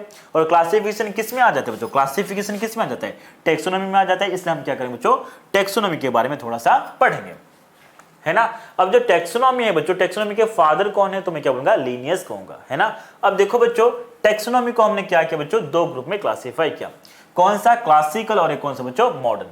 क्लासिकल टेक्सोनॉमी में जो ऑर्गेनिज्म को हमने अलग अलग ग्रुप में क्लासिफाई किया, तो उसके लिए क्राइटेरिया हमने क्या लिया बच्चों, मॉर्फोलॉजिकल कैरेक्टर्स लिया। क्या लिया, मॉर्फोलॉजिकल कैरेक्टर्स। अगर मैं मॉर्फोलॉजिकल कैरेक्टर ले रहा हूं, इसका मतलब क्या बच्चों, एक्सटर्नल फीचर्स ही ले रहा हूं, एक्सटर्नल कैरेक्टर्स ही ले रहा हूं। लेकिन अगर मैं मॉडर्न टेक्सोनॉमी की बात करूंगा, तो वहां पे सिर्फ हम एक्सटर्नल स्ट्रक्चर को, मतलब मॉर्फोलॉजी को लेंगे, ऐसा नहीं, इंटरनल स्ट्रक्चर्स को भी लेंगे, उसके साथ साथ सेल के स्ट्रक्चर को भी लेंगे, उसके साथ साथ ऑर्गेनिज्म किस तरह से डेवलप करेगा, और इकोलॉजिकल इंफॉर्मेशन को भी लेंगे। तो आपको ये याद रखना है, क्योंकि ये सारे एनसीईआरटी में दिया हुआ है बच्चों, है ना। क्या पूछेगा, कि ये पूछेगा कि मॉडर्न टेक्सोनॉमी जो है वो कौन कौन से कैरेक्टर के ऊपर बेस्ड है, तो ये सारा नाम आपको आना चाहिए। या फिर आपका क्लासिकल टेक्सोनॉमी जो है वो कौन से कैरेक्टर के ऊपर बेस्ड है, तो आपको ये आना चाहिए। ठीक है, मतलब यहाँ पे क्या है बच्चों, यहाँ पे एक्सटर्नल स्ट्रक्चर है, मतलब मॉर्फोलॉजी है, यहाँ पे भी क्या बच्चों, एक्सटर्नल स्ट्रक्चर है। लेकिन एक्सटर्नल स्ट्रक्चर के अलावा यहाँ पे ये सारा क्या है बच्चों, एक्स्ट्रा हम लेते हैं। कहाँ पे, मॉडर्न टेक्सोनॉमी में। कहाँ पे, मॉडर्न टेक्सोनॉमी में। ठीक है, अब आगे बढ़ते हैं बच्चों, आगे चलो। अब देखो, जो टेक्सोनॉमी है, क्या बच्चों, टेक्सोनॉमी देखो, बायोडाइवर्सिटी है, उसको स्टडी करने के लिए हमने क्या किया, क्लासिफिकेशन लिया। क्लासिफिकेशन किस में आता है, टेक्सोनॉमी में आता है। टेक्सोनॉमी किस में आएगा बच्चों, उससे भी एक बड़ा ब्रांच होता है जिसको मैं क्या बोलूंगा, सिस्टमैटिक। अब जो सिस्टमैटिक टर्म है वो कौन से लैंग्वेज से, कौन से वर्ड से आया बच्चों, सिस्टमा से आया। और सिस्टमैटिक टर्म को किसने दिया था बच्चों, कॉइन किया था सबसे पहले, लीनियस ने यूज किया था, है ना। लीनियस ने एक बुक लिखा था बच्चों, उन्होंने कई सारे बुक लिखे थे, उनमें से एक बुक का नाम क्या बच्चों, सिस्टमा नेचुरा। क्या है, सिस्टमा नेचुरा, जहां पे उन्होंने एनिमल्स के बारे में डिस्क्राइब किया था, उन्होंने सिस्टमा नेचुरा लिया था बच्चों। ठीक है, तो इस सिस्टमा नेचुरा में क्या बच्चों, सिस्टमा टर्म है, और सिस्टमा टर्म से क्या डिराइव हुआ बच्चों, सिस्टमैटिक डिराइव हुआ है। और सिस्टमा का मीनिंग क्या है बच्चों, सिस्टमा का मीनिंग होता है arrangement of organisms, systematic arrangement of organisms. ठीक है, इसका मतलब क्या बच्चों, जो सिस्टमैटिक है इसका मतलब क्या हुआ, this is nothing but this systematic arrangement of organisms. ठीक है, ये है बच्चों। अभी सिस्टमैटिक में सिर्फ ऑर्गेनिज्म को क्या करेंगे, ग्रुपिंग करेंगे, ऐसा नहीं, ग्रुपिंग करने के साथ साथ जो अलग अलग ऑर्गेनिजम्स होते हैं उनमें फाइलोजेनेटिक रिलेशनशिप क्या है, मतलब इवोल्यूशनरी रिलेशनशिप क्या है, उसको भी हम स्टडी करते हैं। ठीक है, रिपीट कर रहा हूं, जो आपका क्या बच्चों सिस्टमैटिक है, यहां पे हम क्या करते हैं, ऑर्गेनिजम्स को क्लासिफाई करते हैं, मतलब ग्रुप में रखते हैं। ठीक है, मतलब क्या लेंगे बच्चों, क्लासिफिकेशन करेंगे, और क्लासिफिकेशन किस में आ जाता है, टेक्सोनॉमी में आ जाएगा, मतलब यहाँ पे क्या होगा, सिस्टमैटिक में क्या आ जाएगा, टेक्सोनॉमी आएगा।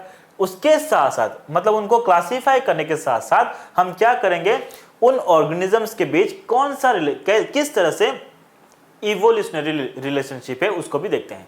और इवोल्यूशनरी रिलेशनशिप को हम क्या कहते हैं बच्चों, हम कहते हैं फाइलोजेनी। तो यहाँ पे मैं क्या लिखूं बच्चों, दिस इज नथिंग बट क्या, ये क्या है बच्चों, आपका इवोल्यूशनरी, क्या है बच्चों, रिलेशनशिप है।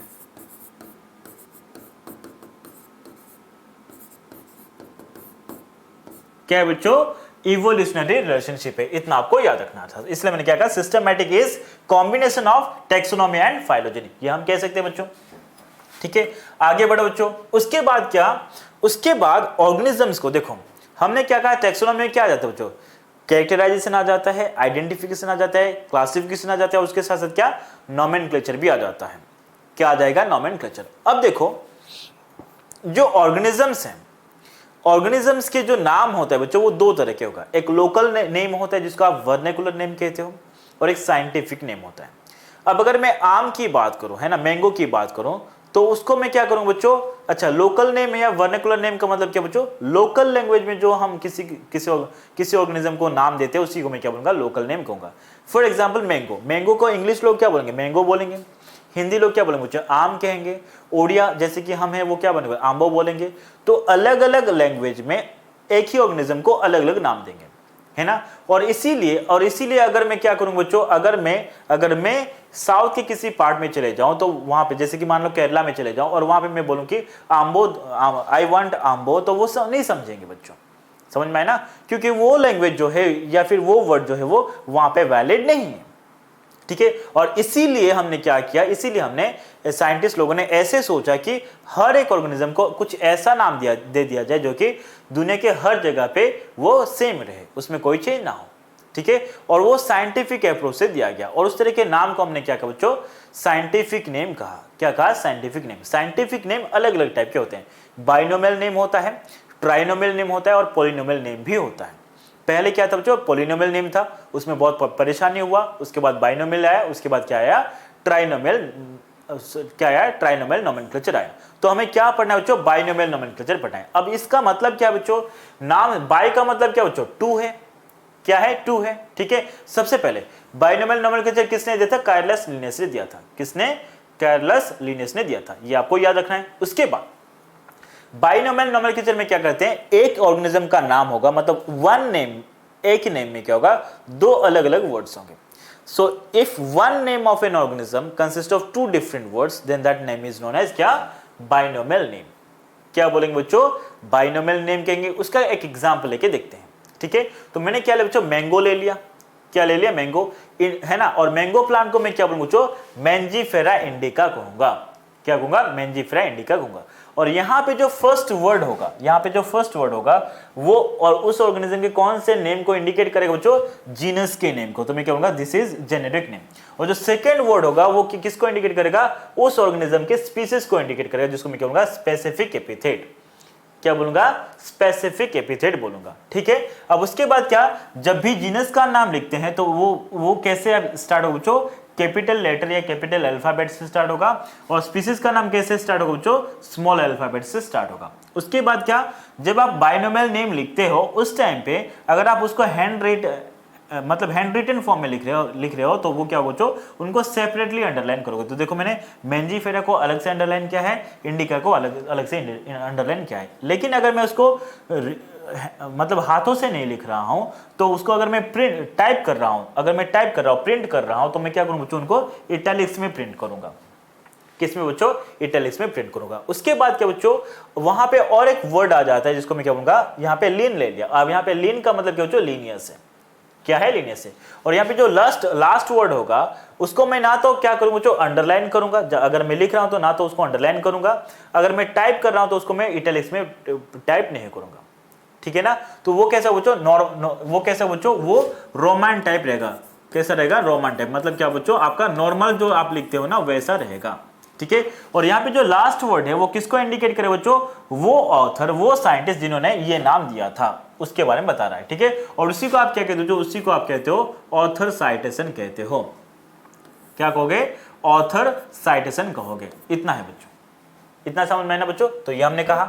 और ये जो आपका क्या है बच्चों, वर्ड्स है, जो बाइनोमियल नेम में जो वर्ड्स है जो आप यूज करते हो वो कौन से लैंग्वेज से नॉर्मली हम लेते हैं बच्चों, डेड लैंग्वेज से लेते हैं, जैसे कि लैटिन, और थोड़ा बहुत वर्ड हम कहां से लेते हैं, ग्रीक लैंग्वेज से भी लेते हैं, है ना। और अगर मान लो हमने क्या नहीं किया बच्चों, उसको लैटिन लैंग्वेज से नहीं किया तो उसको क्या कर देते हैं, लैटिनाइज कर देते हैं। क्या करेंगे, लैटिनाइज करेंगे। तो मैं इसको रिपीट करता हूं, बाइनोमियल नेम नोमेनक्लेचर सिस्टम को किसने डेवलप किया था बच्चों, किसने किया था, लिनियस ने किया था। किसने किया था, लिनियस ने किया था। और बाइनोमियल नोमेनक्लेचर का मतलब क्या, one name having two different words, है ना। पहला वर्ड जो होगा वो जीनस को इंडिकेट करेगा, सेकंड किसको करेगा, स्पीसीज को करेगा।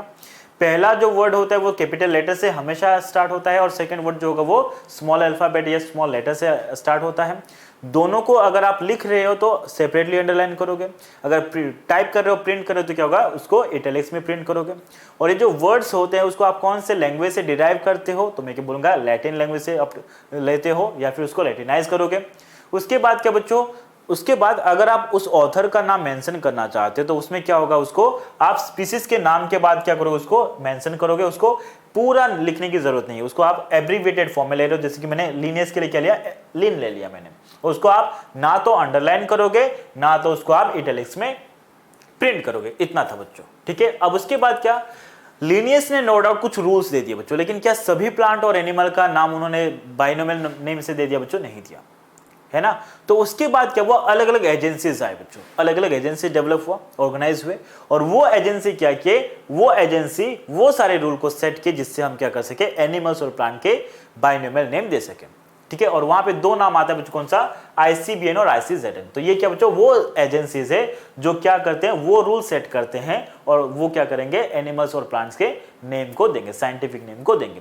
ICBN का फुल फॉर्म आपको पता होना चाहिए बच्चों, ये क्या करता है बच्चों, ये क्या करेगा, international code of botanical nomenclature, और ये क्या बच्चों, international code of zoological nomenclature. मतलब ये क्या करे, ICBN क्या करे बच्चों, प्लांट के लिए, प्लांट के नेमिंग में के लिए रेस्पॉन्सिबल है, और आपका ICZN एनिमल के नेम के लिए रेस्पॉन्सिबल होगा। ये आपको आना चाहिए था, ठीक है। तो हमारे क्या खत्म हुआ बच्चों, नोमेनक्लेचर खत्म हुआ। क्या खत्म हुआ, नोमेनक्लेचर खत्म हुआ।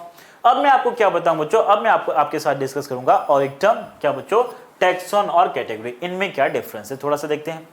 देखो बच्चों, हमने जब क्लासिफिकेशन किया तो ऑर्गेनिजम्स को क्या किया बच्चों, हमने अलग अलग ग्रुप में रखा, है ना। और उस ग्रुपिंग को मैंने क्या किया बच्चों, वो प्रोसेस को हम क्या कहते हैं, क्लासिफिकेशन कहते हैं।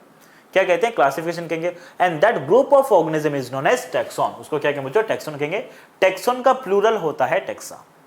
तो जब हम क्लासिफाई करते हैं ऑर्गेनिजम्स को, उस टाइम पे किसी भी लेवल का, किसी भी रैंक का जो ग्रुपिंग ऑफ ऑर्गेनिज्म है, that is known as taxon. Any level, that is any rank of grouping of organism, that is known as taxon, ठीक है। और टैक्सोनॉमी का यूनिट क्या होता है बच्चों, तो मैं बोलूंगा टैक्सॉन कहूंगा। टैक्सोनॉमी का यूनिट क्या है बच्चों, टैक्सॉन है कहूंगा, ठीक है। अब देखो कुछ एग्जांपल लेते हैं, जैसे कि कौन सा बच्चों, आपका डॉग हो गया, कैट हो गया, एलिफेंट हो गया, या फिर आपका प्लांट्स हो गए, ये सब क्या बच्चों, टैक्सॉन है। क्या है, टैक्सॉन है, ठीक है। और हर एक टैक्सॉन जो होता है बच्चों, वो कुछ किसी ना किसी फीचर के ऊपर बेस्ड होगा, किसी ना किसी फीचर के ऊपर बेस्ड होगा, जिसको आप ऑब्जर्व कर सकते हो, उसके ऊपर बेस्ड होगा, ठीक है। उसके बाद मैं किसकी बात करूं बच्चों, कैटेगरी की बात करूंगा। और बहुत सारे बच्चे आपका टैक्सॉन और कैटेगरी में क्या होते हैं, कंफ्यूज होते हैं, इसको आपको ध्यान से सुनना होगा। तो देखो बच्चों, जब आप क्लासीफाई कर रहे हो तो उस टाइम पे किसी भी लेवल, कोई भी level of grouping of organism ले रहे हैं तो उसको मैंने क्या कहा, टैक्सॉन कहा। लेकिन अगर मैं कुछ पर्टिकुलर लेवल ऑफ ऑर्गेनाइजेशन को ले रहा हूं, है ना, कुछ particular level of grouping of organisms को ले रहा हूं, जिसको हम कहां पे यूज करते हैं, हायरार्की में यूज करते हैं। टेक्सोनॉमिकल हायरार्की में यूज करेंगे उन लेवल ऑफ ऑर्गेनिजम्स को, उन लेवल या फिर रैंक ऑफ ग्रुपिंग को मैं क्या बोलूंगा बच्चों, कैटेगरी कहूंगा। क्या कहूंगा, कैटेगरी कहूंगा।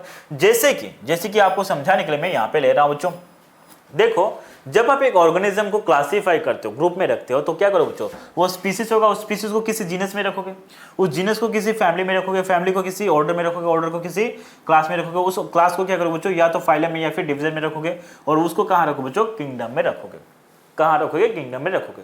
तो ये सब के सब क्या बच्चों, एक ग्रुप है, किंगडम एक ग्रुप है ना, किंगडम एक ग्रुप है, आपका फाइलम एक ग्रुप है, क्लास भी एक ग्रुप है, ये सब के सब क्या बच्चों, ग्रुप है ना। ये अलग अलग लेवल ऑफ ग्रुपिंग है, ये एक लेवल का ग्रुपिंग है, ये अलग दूसरे लेवल का ग्रुपिंग है, ये तीसरे लेवल का, इस तरह से ये सब के सब क्या बच्चों, अलग अलग लेवल के ग्रुपिंग है ना। और उनको हमने क्या किया बच्चों, एक हायरार्की में रखा है। कैसे रखा है, एक हायरार्की, एक सीक्वेंस में रखा है, ठीक है। और इसको मैं क्या बोलता हूं बच्चों, इसको मैं कहता हूं टेक्सोनॉमिकल हायरार्की। क्या बोलूंगा, टेक्सोनॉमिकल हायरार्की। अगर मैं ऐसे जाऊंगा तो क्या बोलूंगा, डिसेंडिंग ऑर्डर। और अगर मैं स्पीसीज से अगर किंगडम की तरफ जाऊंगा तो क्या बोलूंगा, मैं कहूंगा असेंडिंग ऑर्डर। समझ में आया ना बच्चों। तो टेक्सोनॉमिकल हायरार्की में जो ग्रुपिंग ऑफ ऑर्गेनिजम्स को हम लेते हैं उसको मैं क्या बोलूंगा, कैटेगरी कहूंगा। क्या कहूंगा, कैटेगरी कहूंगा। मतलब क्या है, यहां पे जो आपने किंगडम से लेकर स्पीसीज तक लिया, ये सब के सब क्या बच्चों, कैटेगरीज है। क्या है, कैटेगरीज है। अब मैं और एक चीज बोल रहा हूं, ध्यान से सुनो। हमने क्या कहा, हमने ये कहा बच्चों, ये बहुत इंपॉर्टेंट है, इसलिए ध्यान से सुनना है। हमने ये कहा कि एनी लेवल ऑफ ग्रुपिंग को, जब आप ऑर्गेनिज्म को ग्रुप करते हो उस टाइम पे कोई भी लेवल आप ले लो, कोई भी रैंक ले लो, किसका, ग्रुपिंग ऑफ ऑर्गेनिज्म को, उसको आप क्या कहते हो, टेक्सोन कहते हो। लेकिन कैटेगरी क्या बच्चों, सिर्फ वही level of grouping of organism जो आप कहां यूज करते हो, टेक्सोनॉमिकल हायरार्की में यूज करते हो, उसी को आप क्या बोलोगे बच्चों, कैटेगरी कहोगे।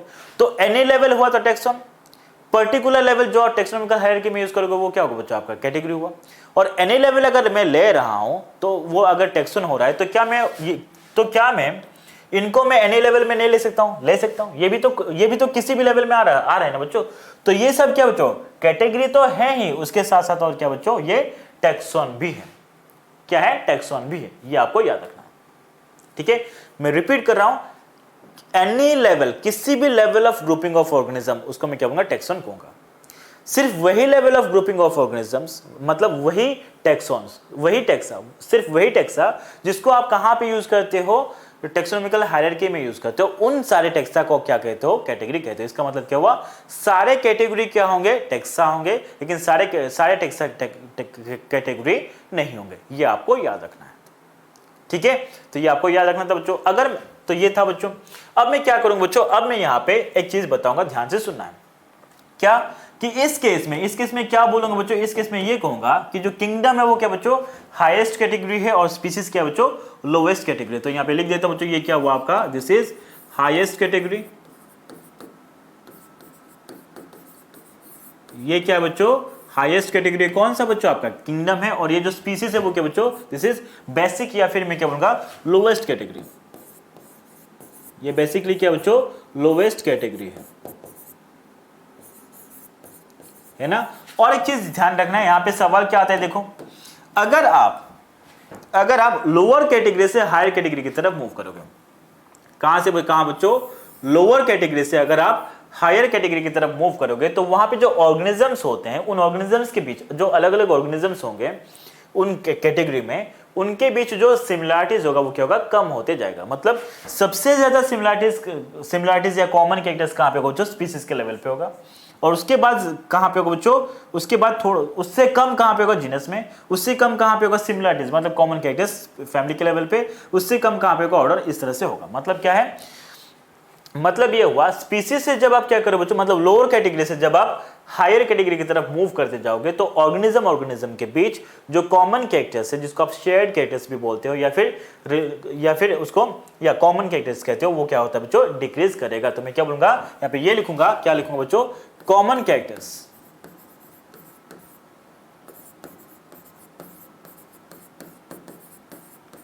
कॉमन कैरेक्टर्स क्या होता है बच्चों, डिक्रीज करता है। क्या करेगा, डिक्रीज करेगा। इसका मतलब क्या होगा, अगर मैं कहूंगा क्लास और मान लो फैमिली, इन दोनों लेवल में से, इन दोनों कैटेगरी में से कौन से लेवल पे ज्यादा कॉमन कैरेक्टर होगा, तो कहां पे होगा बच्चों, फैमिली। कहां पे, फैमिली में। तो ये आपको याद रखना था, ओके। अब उसके बाद और एनसीईआरटी क्या लिखा बच्चों, ये लिखा है कि taxa can indicate categories at different levels. Taxa का मतलब क्या बच्चों, टेक्सोन का प्लूरल है ना। इसको मैं एग्जांपल लेके समझाता हूं।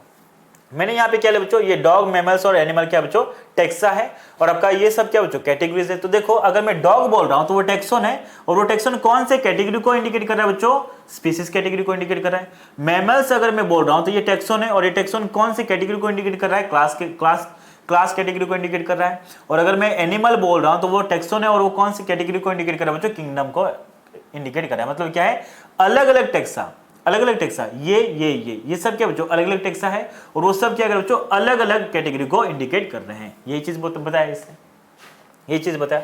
और एक चीज आपको क्या याद रखना बच्चों, अगर मैं डिवीजन और फाइलम लूं तो ये बेसिकली है क्या, देखते हैं। अगर मैं कहूं डिवीजन, तो डिवीजन टर्म हम किसके लिए यूज करते हैं बच्चों, हम यूज करते हैं किसके लिए, प्लांट्स के लिए। डिवीजन टर्म हम किसके लिए यूज करते हैं बच्चों, प्लांट्स के लिए यूज करते हैं। और जो आपका फाइलम है, फाइलम टर्म हम किसके लिए यूज करते हैं बच्चों, एनिमल्स के लिए। फाइलम टर्म्स किसके लिए यूज करते हैं, एनिमल्स के लिए यूज करते हैं। ये आपको आना चाहिए था। ठीक है, आगे बढ़ते हैं बच्चों।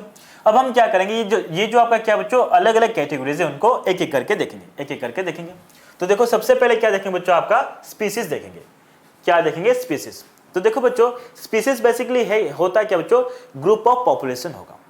और किस तरह का पॉपुलेशन, नेचुरल पॉपुलेशन। और उस पॉपुलेशन में जितने भी इंडिविजुअल्स होंगे उनमें कुछ फंडामेंटल सिमिलरिटीज होगा, और वो एक दूसरे के साथ रिप्रोड्यूस कर सकते हैं, वो एक दूसरे के साथ इंटरब्रीड कर सकते हैं। ठीक है, इसका मतलब क्या हुआ, अगर मैं यहाँ पे क्या किया बच्चों, अगर मैं यहाँ पे एक पर्टिकुलर एरिया ले लिया, क्या लिया, पर्टिकुलर एरिया लिया, और इस एरिया में मैंने मान लो क्या किया बच्चों, कुछ ऑर्गेनिजम्स ले लिए, है ना। क्या किया बच्चों, मैंने बहुत सारे ए ले लिया, और उसके साथ साथ मैंने क्या किया बच्चों, बी भी ले लिया। क्या ले लिया, बी भी ले लिया। ठीक है, अब क्या होगा, ये जो ए है वो दूसरे ए के साथ रिप्रोड्यूस करेगा, अगर वो कैसा बच्चों, अपोजिट सेक्स के हैं। ए कभी भी बी के साथ रिप्रोड्यूस नहीं करेगा, है ना, और या फिर वो नहीं करेगा, बी के साथ रिप्रोड्यूस करेगा, मतलब इंटरब्रीड करेगा, ए के साथ इंटरब्रीड करेगा, लेकिन ए बी के साथ इंटरब्रीड नहीं करेगा। तो मैं क्या कहूं बच्चों, यहाँ पे जो ए है ये सब क्या बच्चों, एक स्पीसीज बोलूंगा। और देखो जितने ए हैं एक पर्टिकुलर एरिया में, जितने भी ए हैं, मतलब जितने भी इंडिविजुअल्स हैं, इन सबको मिला के मैं क्या बोलूंगा, एक पॉपुलेशन कहूंगा। तो सारे ए मिलके एक पॉपुलेशन बनाएंगे, सारे बी मिलके और एक पॉपुलेशन बनाएंगे, है ना। तो यहाँ पे ए में मतलब जो पॉपुलेशन ए का है वो सब एक दूसरे के साथ क्या करेंगे बच्चों, इंटरब्रीड करेंगे।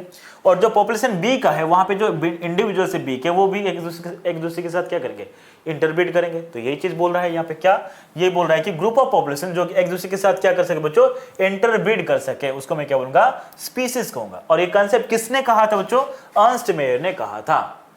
किसने कहा था, अर्नस्ट मेयर ने कहा था। And that group of population, that group of natural population जो एक दूसरे के साथ इंटरब्रीड कर सके, उसको मैं क्या बोलता हूं, बायोस्पीसीज कहता हूं। और ये बायोस्पीसीज कंसेप्ट किसने दिया था, अर्नस्ट मेयर ने दिया था। और इनको हम क्या कहते हैं, इनको हम 20th सेंचुरी के डार्विन कहते हैं। ये आपको याद रखना है, क्या कहेंगे, 20th सेंचुरी ऑफ डार्विन के, sorry Darwin of 20th century ये कहते हैं, ये आपको याद रखना है। उसके बाद क्या बच्चों, उसके बाद ये हुआ क्योंकि ए के साथ ही रिप्रोड्यूस करेगा, बी के साथ रिप्रोड्यूस नहीं करेगा, तो मैं क्या बोलूंगा, ए इज रिप्रोडक्टिव आइसोलेटेड।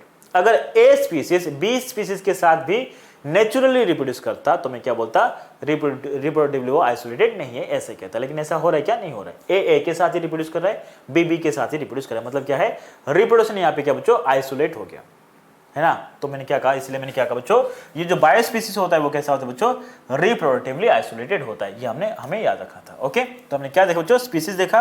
और स्पीसीज बेसिकली होता है कि बच्चों, स्पीसीज होता है आपका लोवेस्ट लेवल ऑफ कैटेगरी, मतलब सबसे लोवेस्ट कैटेगरी कौन सा है, तो मैं क्या बोलूंगा बच्चों, आपका मैं क्या कहूंगा, स्पीसीज कहूंगा, है ना।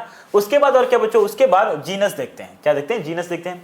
जीनस होता है क्या बच्चों, देखो मैंने यहाँ पे क्या कहा बच्चों, मैंने यहाँ पे क्या कहा, मैंने यहाँ पे ये कहा कि जो स्पीसीज होते हैं, रिलेटेड स्पीसीज मिलकर क्या बनाएंगे, जीनस बनाएंगे। रिलेटेड जीनस मिलकर क्या बनाएंगे, फैमिली बनाएंगे। रिलेटेड फैमिली मिलकर ऑर्डर, रिलेटेड ऑर्डर मिलकर क्लास। इस तरह से ऐसे बनता है, ठीक है, इस तरह से ऐसे बनेगा।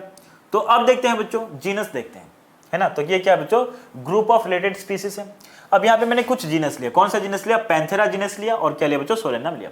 इस पैंथेरा एक ही जीनस है बच्चों, इसमें क्या है, अलग अलग स्पीसीज, जैसे कि लियो स्पीसीज आ जाएगा, टाइग्रिस आ जाएगा, या फिर पारडस आ जाएगा। इनका मैंने क्या किया, वर्नाकुलर नेम मतलब कॉमन नेम यहाँ पे लिख दिया। मतलब क्या बच्चों, अलग अलग स्पीसीज सेम जीनस में आ रहे हैं, है ना। तो इसको मैंने क्या कहा बच्चों, एक जीनस है और उसमें क्या है, अलग अलग स्पीसीज है।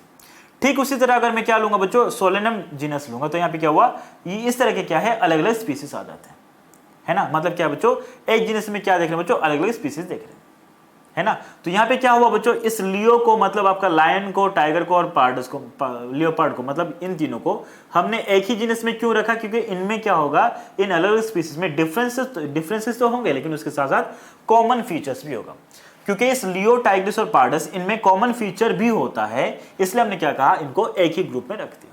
ठीक उसी तरह पोटैटो, ब्रिंजल, इन सब में क्या होता है, कुछ कॉमन फीचर होते हैं, इसलिए इन सभी को मैंने क्या किया, एक ही जीनस मतलब सोलेनम में रखा। ये आपको याद रखना था, ठीक है।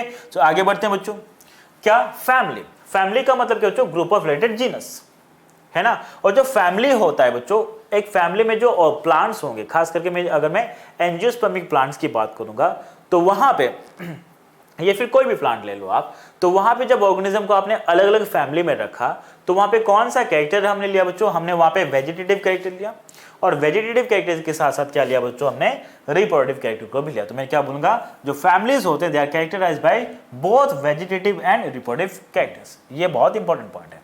उसके बाद क्या बच्चों, यहाँ पे हमने कुछ एग्जाम्पल लिया है कैसे बच्चों, जैसे कि हमने क्या लिया बच्चों, सोलेनेसी फैमिली लिया, और कौन सा, फेलिडी। ये सब क्या बच्चों, फैमिलीज हैं, और इस फैमिली में कौन सा जीनस आ जाएगा बच्चों, ये सारे जीनस आ जाएंगे। इसके अलावा और भी जीनस है, जैसे कि विथानिया होगा, है ना, और भी जीनस आ जाएंगे, लेकिन ये तीन नाम आपको याद रखना जरूरी है। कौन सा, सोलेनम, पेटूनिया, और कौन सा बच्चों, धतूरा। कौन से फैमिली में बच्चों, सोलेनेसी फैमिली में, है ना। और मॉर्फोलॉजी में आपने ये पढ़ा भी है बच्चों, किसके बारे में, सोलेनेसी फैमिली के बारे में पढ़ा है बच्चों, ठीक है।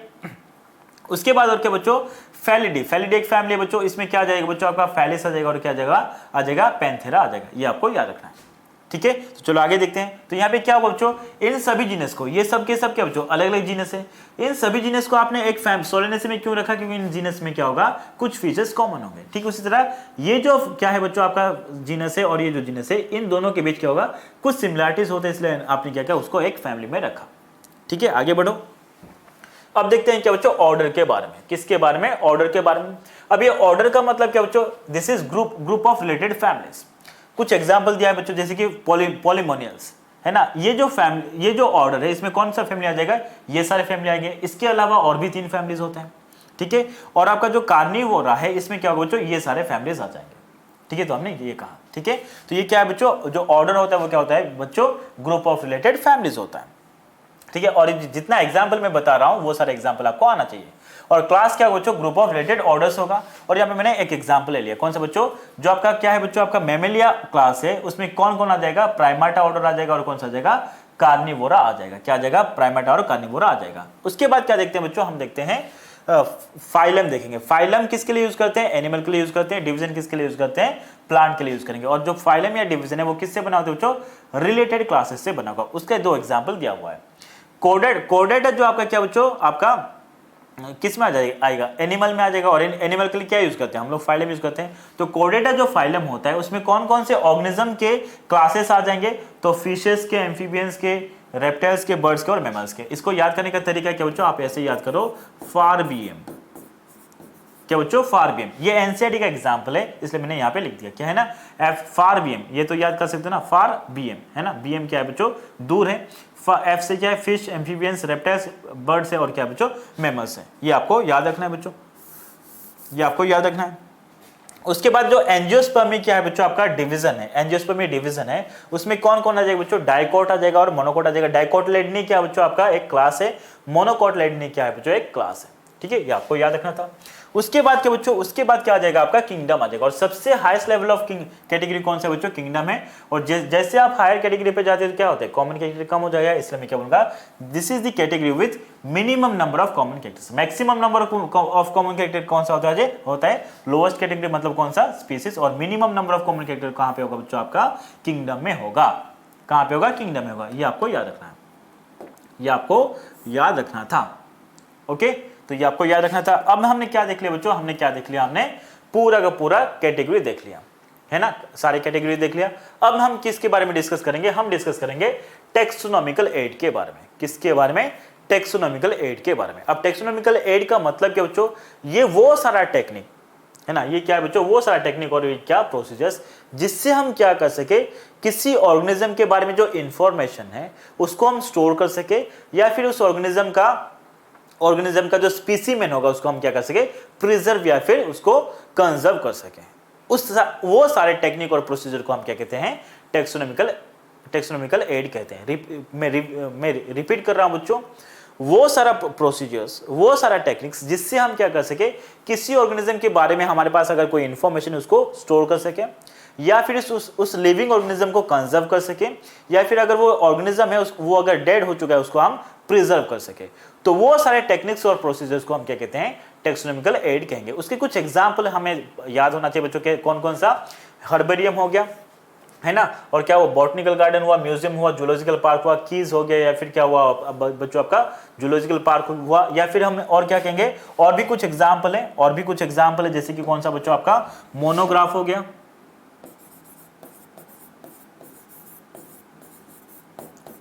क्या हुआ मोनोग्राफ हो गया, या फिर क्या हुआ बच्चों आपका फ्लोरा हो गया, और क्या हो सकता है बच्चों कैटलॉग। तो ये सब क्या बच्चों, ये सब के सब किस में आ जाते हैं, टेक्सोनोमिकल एड में आ जाएंगे। किस में आ जाएंगे, टेक्सोनोमिकल एड। तो टेक्सोनोमिकल एड का मतलब क्या बच्चों, प्रोसीजर्स और टेक्निक जिससे हम क्या कर सकते हैं, किसी चीज को या तो स्टोर करेंगे, स्टोर किसको करेंगे बच्चों, इंफॉर्मेशन को करेंगे। स्टोर टर्म हम किसके लिए यूज करेंगे, इंफॉर्मेशन को, या फिर क्या करेंगे, प्रिजर्व करेंगे या फिर कंजर्व करेंगे। प्रिजर्व करना या कंजर्व करना किसके लिए यूज करेंगे, स्पेसिमेन के लिए यूज करेंगे, है ना। और एक चीज याद रखना बच्चों, जब भी आप प्रिजर्व टर्म यूज करो तो वहां पे किसको लेंगे बच्चों, वहां पे हम डेड स्पेसिमेन को लेंगे। किसको लेंगे, डेड स्पेसिमेन को लेंगे, है ना। और अगर मैं जब कंजर्व टर्म यूज करूंगा तो वहां पे हम किसको लेंगे बच्चों, वहां पे कौन से स्पेसिमेन को लेंगे, लिविंग स्पेसिमेन को लेंगे। किसको लेंगे, लिविंग स्पेसिमेन। तो ये आपको याद रखना, प्रिजर्व या प्रिजर्वेशन डेड के लिए यूज करते हैं, कंजर्व या कंजर्वेशन लिविंग के लिए लेते हैं। ये आपको याद रखना, ये बहुत इंपॉर्टेंट है, ठीक है। तो चलो स्टार्ट करते हैं बच्चों हर्बेरियम से। तो हर्बेरियम बेसिकली होता क्या है, हर्बेरियम में घर होगा बच्चों। उस घर में हम क्या करते हैं, अलग अलग जगह से जो हमने क्या किया है, प्लांट को हमने कलेक्ट किया है, उसका क्या होगा, वो डेड हो चुका होगा, है ना। उसको क्या करते हैं बच्चों, ड्राई करते हैं। जो प्लांट को हमने कलेक्ट किया उसको पहले ड्राई करेंगे, है ना। ड्राई करने के बाद उसको क्या करेंगे बच्चों, हम लोग प्रेस करेंगे। कहाँ पे प्रेस करेंगे, पेपर शीट होता है जिसको हम क्या कहते हैं, हर्बेरियम शीट, और वहाँ पे माउंट करते हैं। और उस तरह के पेपर शीट जहाँ, और करने के बाद उसको क्या करेंगे, हम उसको रखेंगे, उस घर पे रखेंगे, और उसको एक पर्टिकुलर वे में अरेंज करते हैं। बेंथम और हुकर ने जो नेचुरल सिस्टम ऑफ क्लासिफिकेशन दिया था उसके हिसाब से हम उसको अरेंज करके रखेंगे। तो उस घर को हम क्या कहते हैं, हर्बेरियम कहते हैं। तो हर्बेरियम में बेसिकली होता क्या है, वो एक घर होता है जहां पे हम क्या करते हैं, पेपर शीट में जो प्लांट्स होते हैं उसको हम क्या करते हैं, ऐसे रखते हैं और उसको हम वहां पे रखेंगे। वो क्या होता है बच्चों, हर्बेरियम होता है, ठीक है। तो वहां पे हम किसको ले रहे हैं बच्चों, डेड प्लांट को ले रहे हैं। अगर मैं डेड प्लांट को ले रहा हूं तो वहां पे प्रिजर्वेशन यूज करूंगा, एक कंजर्वेशन। प्रिजर्वेशन को तो मैं क्या कहूंगा, ये बेसिकली क्या बच्चों, प्रिजर्वेशन है। किसको ले रहे हैं बच्चों, प्लांट को ले रहे हैं। किसको ले रहे हैं, प्लांट को ले रहे हैं, ठीक है। अब उसके बाद के बच्चों जो एक टर्म आता है इन सीटू और एक आता है बच्चों एक्स सीटू। इन सीटू का मतलब क्या, किसी ऑर्गेनिज्म को अगर उसी के घर में, उसी के हैबिटेट में अगर कुछ करे तो वो इन सीटू होगा। उसको अगर हम उसके हैबिटेट से हटा के किसी दूसरी जगह पे रख रहे हैं तो क्या होगा, एक्स सीटू। हम क्या करें, अलग अलग जगह से हमने प्लांट को उठाया और एक घर पे रखा तो ये क्या होगा, एक्स सीटू होगा। क्या होगा, एक्स सीटू। और इनफैक्ट यहाँ पे जो भी एग्जाम्पल है, चाहे वो बॉटनिकल गार्डन हो, चाहे वो जूलॉजिकल पार्क हो, या फिर हर्बेरियम हो, ये सब के सब किस में आ जाते हैं बच्चों, एक्स सीटू में आ जाएंगे। किस में आ जाएंगे, एक्स सीटू में आ जाएंगे। ये आपको याद रखना है, ओके। अब देखो ये क्या बच्चों, एक स्टोर हाउस है जहां पे हम क्या करते हैं, प्लांट के जो अलग अलग स्पीसीमेन होते हैं उसको कलेक्ट करेंगे, उसको ड्राई करेंगे, उसको प्रेस करेंगे और क्या करेंगे, उसको प्रिजर्व करेंगे। कहां करेंगे बच्चों, पेपर शीट में करेंगे। कहां पे, पेपर शीट में। और जिस पेपर शीट में हम क्या करते हैं, हम उसको स्टोर करते हैं, प्रिजर्व करते हैं उस पेपर शीट को हम क्या कहते हैं बच्चों, हर्बेरियम शीट कहते हैं। क्या कहेंगे, हर्बेरियम शीट। और जो हर्बेरियम शीट होगा, अगर मैं ये मान लो क्या कि बच्चों, सपोज ये आपका क्या है, हर्बेरियम का शीट है। क्या बच्चों, हर्बेरियम का शीट है, ठीक है। और यहाँ पे आपने क्या किया बच्चों, सपोज यहाँ पे आपने क्या किया, एक प्लांट वाला पार्ट ले लिया, है ना। तो यहाँ पे क्या है, सपोज यहाँ पे फ्लावर भी है, यहाँ पे क्या बच्चों, फ्लावर भी है। तो इस तरह से आपका लीफ भी यहाँ पे प्रेजेंट है, इस तरह से हुआ बच्चों, ठीक है। अब यहाँ पे क्या होगा, इस हर्बेरियम शीट में राइट साइड के बॉटम वाले पार्ट में, राइट साइड और बॉटम वाले पार्ट में एक जगह होता है। इस जगह को आप क्या बोलते हो बच्चों, लेबल कहते हो। इस जगह को आपने क्या कहा बच्चों, लेबल कहा। और इस लेबल में हम क्या करते हैं, इस प्लांट के बारे में कुछ इंफॉर्मेशन लिखेंगे। तो यहाँ पे क्या क्या लिखेंगे, हम ये लिखेंगे कि इस प्लांट को जो जिसने कलेक्ट किया उस कलेक्टर का नाम लिखेंगे, जिस जगह से क्या उस प्लेस ऑफ कलेक्शन को लिखेंगे, कब क्या डेट ऑफ कलेक्शन लिखेंगे, जिस जगह से इस प्लांट को कलेक्ट किया गया उस जगह पे जो लोकल लैंग्वेज यूज करते हैं उस लोकल लैंग्वेज में इसको क्या बोलते हैं इसको याद करेंगे, इसका इंग्लिश नेम क्या होगा ये भी लिखेंगे, इसका साइंटिफिक नेम मतलब बाइनोमियल नेम उसको भी लिखेंगे, इसका फैमिली नेम क्या होता है उसको भी लिखेंगे, ये आपको आना चाहिए। ठीक है, तो ये हुआ बच्चों। उसके बाद क्या बच्चों, तो ये सारा चीज मैंने लिख दिया बच्चों। उसके बाद जो हर्बेरियम होता है, उस हर्बेरियम में जो हर्बेरियम शीट होता है उसको हम किसके लिए यूज करते हैं बच्चों, क्विक रेफरेंस के लिए यूज करेंगे। किसके लिए, क्विक रेफरेंस के लिए यूज करेंगे। किसके लिए बच्चों, टेक्सोनोमिकल स्टडी अगर हम कर रहे हैं तो उसको हर्बेरियम शीट को यूज कर सकते हैं। किसके लिए बच्चों, क्विक रेफरेंसेस के लिए। और एक चीज मैं वापस रिपीट कर रहा हूं बच्चों, जो हर्बेरियम शीट को हम प्रॉपर्ली अरेंज करते हैं तो उसको अरेंज करने का अरेंज किसके बेसिस पे करते हैं, बेंथम और हुकर ने जो नेचुरल सिस्टम ऑफ क्लासिफिकेशन दिया था उसके बेसिस पे हम क्या करते हैं, हर्बेरियम शीट को हर्बेरियम के अंदर क्या करेंगे, अरेंज करेंगे। ये आपके लिए इंपॉर्टेंट था। ठीक है, आगे बढ़ते हैं बच्चों। तो हमारा क्या खत्म हुआ बच्चों, हर्बेरियम खत्म हुआ। अब हम क्या देखेंगे बच्चों, बॉटनिकल गार्डन, है ना। बॉटनिकल गार्डन क्या होता है बच्चों, एक गार्डन होता है जहां पे आप क्या करोगे, अलग अलग एरिया से जो प्लांट्स है उसको लाके वहां पे ग्रो कराओगे, वो लिविंग प्लांट होगा। और लिविंग प्लांट अगर होगा तो मैं क्या यूज करूंगा, कंजर्वेशन कहूंगा।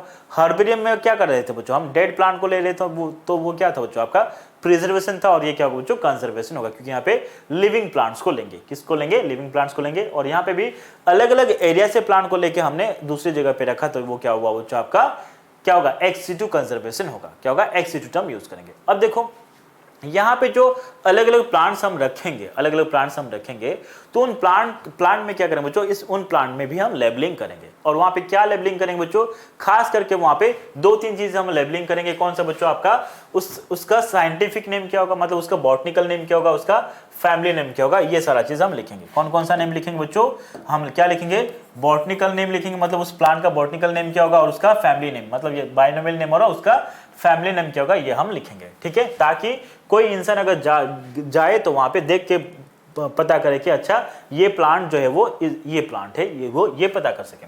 उसके बाद क्या, कुछ बॉटनिकल गार्डन के एग्जाम्पल आपको याद रखना है बच्चों। ठीक है, और जो आपका क्या बच्चों, इंग्लैंड में एक बॉटनिकल गार्डन जिसको क्या कहते हो, रॉयल बॉटनिकल गार्डन कहते हो। और ये कहाँ प्रेजेंट बच्चों, क्यों में प्रेजेंट है। और इंडिया में 2 नाम तो आपको याद रखना ही रखना है। कौन सा बच्चों, इंडियन बॉटनिकल गार्डन जो कहाँ प्रेजेंट है, हावड़ा में प्रेजेंट है। और ये कहाँ बच्चों, कोलकाता में है।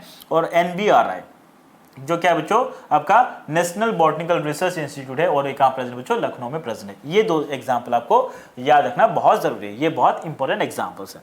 ठीक है, आगे बढ़ते हैं बच्चों। अब इसके बाद क्या बच्चों, म्यूजियम। क्या म्यूजियम, देखो अभी हमने जो 2 पढ़ा, कौन सा पढ़ा बच्चों, हर्बेरियम पढ़ा या फिर आपका बॉटनिकल गार्डन पढ़ा। वहां पे हम किसको लेते हैं बच्चों, सिर्फ प्लांट को लेते हैं। लेकिन म्यूजियम में किसको लेते हैं बच्चों, प्लांट के साथ साथ एनिमल को लेते हैं। और यहाँ पे जो प्लांट और एनिमल लेंगे वो कैसा बच्चों, डेड होगा। हर्बेरियम में डेड प्लांट को लिया, बॉटनिकल गार्डन में लिविंग प्लांट को लिया। और यहाँ पे क्या करेंगे, प्लांट और एनिमल जो भी ले रहे हैं म्यूजियम के अंदर वो कैसा बच्चों, डेड होगा। कैसा बच्चों, डेड होगा। और डेड होता है इसलिए मैंने क्या कहा, उसको प्रिजर्वेशन यूज किया। और यहाँ पे क्या करेंगे, अलग अलग एरिया से उठा के उसको हम एक जगह पे रखेंगे, तो वो क्या बच्चों, एक्स सिटू होगा। और यहाँ पे जो क्या है बच्चों, आपका एनिमल हो या फिर प्लांट हो, उसको जब हम प्रिजर्व करें तो उनको प्रिजर्व करने का 2 तरीका होगा। या तो उनको हम क्या करेंगे बच्चों, सोल्यूशन में प्रिजर्व करेंगे, या फिर कैसे करेंगे, ड्राई कंडीशन में उसको रखेंगे।